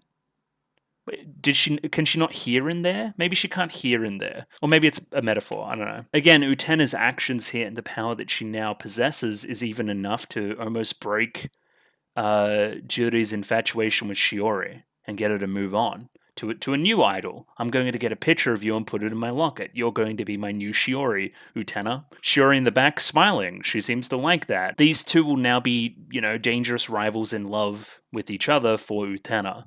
That's what they say, but then they all kind of laugh it off. It's almost like it's kind of jokey as well. Nanami says that you guys are all idiots and that she's going to go off and do her own thing. Again, this is the triangle. She is off the shape. She's not in the game anymore. She's just left it. She doesn't understand what anybody's talking about and thinks that they're all stupid and should run away as fast as they can from everything that's going on because it's scary and weird and incestuous and stuff. We then hit that shuttlecock into the sun and then the scene ends. It's almost like it's all a fantasy by the very end. Like, what is all of this? Does this imply that that was all a fucking dream? Did they astral project themselves into the garden? What's happening? Anyway, now it's Shadow Girl's time, and we've taken it to the nth degree even again. We show the Kashira Shadow player's sign that we saw in the real world before. That's blending into the Shadow Girls that we see now, taking place in the foreground, giving it some more tangibility, but we're still on the same kind of quad-like scene we've had in the past, but there's, again, stuff in the foreground. How does the shadow even exist there? Okay, let's talk about this one as well, right? We have two characters here talking to each other that are friends. We need to break up because there's only one future for me. I shall be an actress. Now, what is an actress doing? They're playing a role. It's fake. Utena, this is almost Utena claiming to be like, hey, I'm going to choose to become an actress instead of you. You know what I mean? And play that role instead of you so you can go off and do something else. And like that, you'll end up in a starring role. You'll be in the films. There'll be some kind of scandal and you'll be in the paparazzi and that kind of thing. You know, you'll gain fame that way, you know? It's almost like you're dueling your way to the top, you know? Maybe I won't do that. Maybe I won't do the scandals. Oh, maybe a little bit. Utena's kind of had a little bit of experience in that kind of thing, let's say. In other words, you just want a taste of that kind of life. And then these two go to kiss, and then what?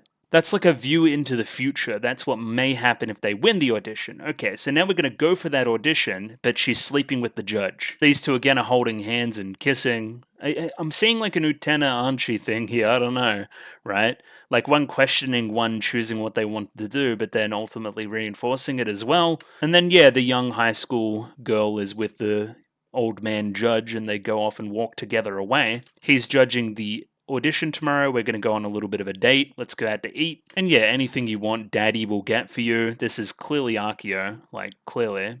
He's the kind of guy that would want you to say daddy. And it's like, by the way, did you know that only one girl can be chosen at the audition? Yeah, so you're trying to get in the way of the audition to prevent somebody else from getting the role, which is, nobody wants the role. What? My brain's melting out my ears. Then we have this scene here. We have Akio and Anshi driving at night. He's driving very fast in a very angry way, accelerating at great speeds. We have Anshi here who looks like she's fucking moaning, but she's not moaning. She's in pain. She's in peril. So my read on this scene now is that this is Akio ratcheting up the pressure onto Anshi, getting her to conform to whatever. End goal for Akio, he wants both. He would like to have Anshi and have Utena too. That's his overall goal here, right? And again, my read on the rest of the episode is that Anshi is throwing herself at Akio in a self-sacrificing way. Utena is throwing herself at Akio in a self-sacrificing kind of way, both playing into this thing that he wants, right? If they're both there, that's great. Akio here. Does it hurt Anshi? Well, I'm not the one causing it. It's the world that's causing it. The world that's causing your pain. It's not me. He's also fucking naked here? Why? So what does any of that fucking mean? What do you mean? Okay, so then we go, Hibami, what do you plan to do in the future? And these two start to talk about the future, start to talk about graduation, start to talk about leaving the school. We've talked about graduation before and how important it is that you leave Otori, that it's a bad place to be and graduating is good. Even now, Anshi is like, I will raise roses. I will tend the roses. That is what I'll do. Is that really what you want to do? Is that what you have been preordained to do? So, okay, now these two are like secretly pissed off at each other and they're going to poison each other. That's the implication, right? Getting either to go away, you know, under the guise of protecting Akio. Does that make any sense? Anshi wants to threaten to poison Utena to get her to leave under the guise that she is super into Akio and wants to possess him, but ultimately wants to protect Utena. Likewise, Utena then flips that threat back onto Anshi as well, threatens that she's going to poison her in her possession of Akio under the guise of that. In reality, she just wants Anshi to go away and save herself and be free of all of this. I love the ambience of this scene. There's just kind of this really eerie track playing in the background, very low. It gives a very sinister vibe to this whole scene, along with the camera is fantastic here in a moment as well. All the pans and certain people not being in the room and being in the room and stuff. So this kind of faraway shot after the threat that aren't you just poisoned Utena? What a coincidence! I put poison in your tea. The pan back away again. The spinning red rose here as well. Archie then doubles down. Hey, you don't say? Well, this tea is delicious, so is this cookie, says Utena. Again, the subtext here is that they both realize what they're doing to each other, but they're both super stubborn and super self-sacrificing to the point where they both can't rescind. They both double down no matter what. Then we have this shot here, very far away, panning across the room. We ask Utena what she's going to do in 10 years. And Utena's kind of genuine here, I think. In 10 years, I hope we can still drink tea together like we're doing now. And Archie rescinds as well. She thinks that, yeah, that would be nice. Yeah, I think the same way. In 10 years, we'll be laughing and sipping tea together. Yeah, and then holding hands. So ultimately, like, these were like empty threats, I think. Surely we will be doing that. Surely we will in 10 years be sipping tea together and that kind of thing. Both ultimately reading the subtext there and knowing that they're both still in this game trying to sacrifice themselves for each other before Archie does something really dumb. I think this is meant to show that no matter what, Akio still controls Archie. And ultimately, Utena is then prompted to go up to the place where the trap is because of this action. You know what I mean? She will never be safe. I must rid her and save her ultimately, because Akio can just tell her to kill herself at any time and she'll do it. I think this is predicated on the scene in the car as well, where Akio ratcheted up the control over her, right? If he says I need to do this to convince her to get up there, then that's what I'll do. You're running away, it's no use, forgive me, and then goes to fall off and fucking take her own life. Then we grab the hand. Ultimately, you're still trying to save her. That's the ultimate goal here. And realizes how serious this all is and that she needs to do what she needs to do in the next episode or two. Again, the pretext here is that Anshi knows that Utena is doing this for Anshi's sake. Anshi will then take her own life in the process of keeping Utena safe, but Utena says no, because we need to meet in 10 years, and obviously I don't want you to kill myself. Are you crazy? That ruins everything. The talk here of running away as well. You're going to run away? You're going to run away from this? But running away would be good. She can't run away, though. You know? She's running away from life right now, but that's different. Forgive me, Mistress Utena, forgive me. Ultimately, Anshi was unsuccessful in all of her goals there to take herself out and ultimately save Utena. Utena is now going to double down and try to go up to the dueling arena and save Anshi, right? Then this is the final scene. Torga says, I didn't think that you would go. Do you want to see your prince that badly? Utena says, it's not just that. Then why are you doing it? For him and Mia? That is the exact reason why she's doing it, yeah. Torga then says a very important line here. Whoever believes in true friendship is a fool.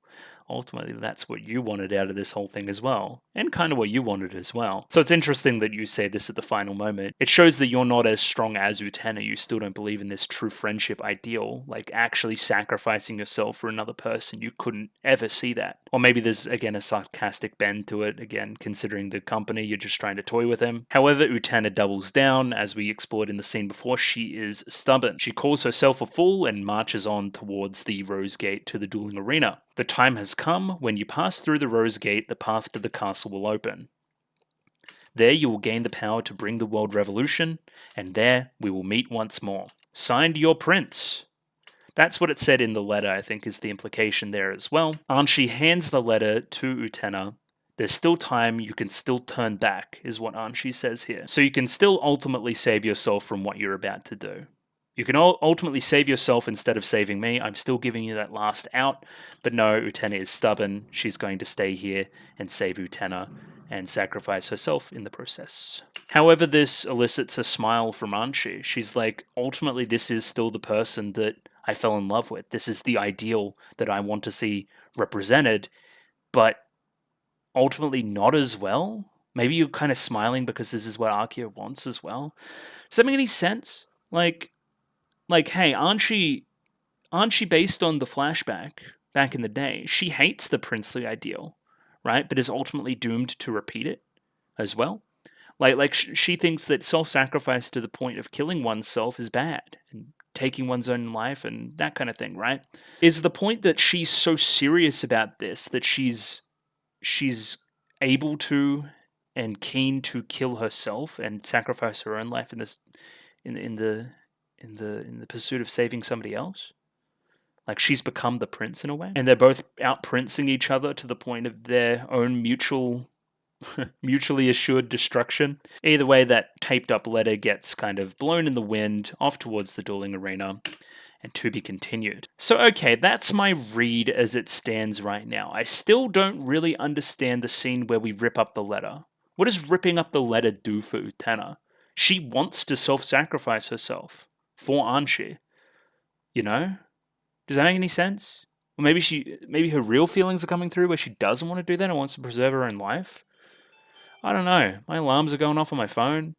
Yeah, that whole episode now makes sense to me, and my read, again, to reiterate one last time, they're both out self-sacrificing each other. I think that's the idea. My read makes sense for everything except for that ripping up the letter scene. I'll try to find some clarity on Discord and may put something here if I find said clarity. If not, we're just going to leave it for the rest of the show to happen. Again, character motivations are wishy-washy based on what they perceive certain people to want in certain scenes. That mainly being Archeo. So it's kind of hard to watch sometimes. You know? Ultimately very interesting, but you kind of need a fucking PhD degree in YAP to understand it. Does that make it good? Does that make it bad? It's hard to say without the full picture. I was fascinated, and I've recorded for a long time, so take that how you will. Fascinating episode. I'm unsure if it's good or not. Somebody could definitely make a pretty strong argument, though, and I would be willing and able to believe them. But yeah, I mean, I'll see you in the future for more Utena. The last episode next week. Last video, I should say. Last 2 episodes. Looking forward to it. It's a big one, of course. And then the movie. And then onwards and upwards from there with whatever else. So yeah, I mean, thanks for watching this far and stuff. Patreon, Discord, like the video, all that kind of stuff. But yeah, thanks for watching. Goodbye. I'll see you later.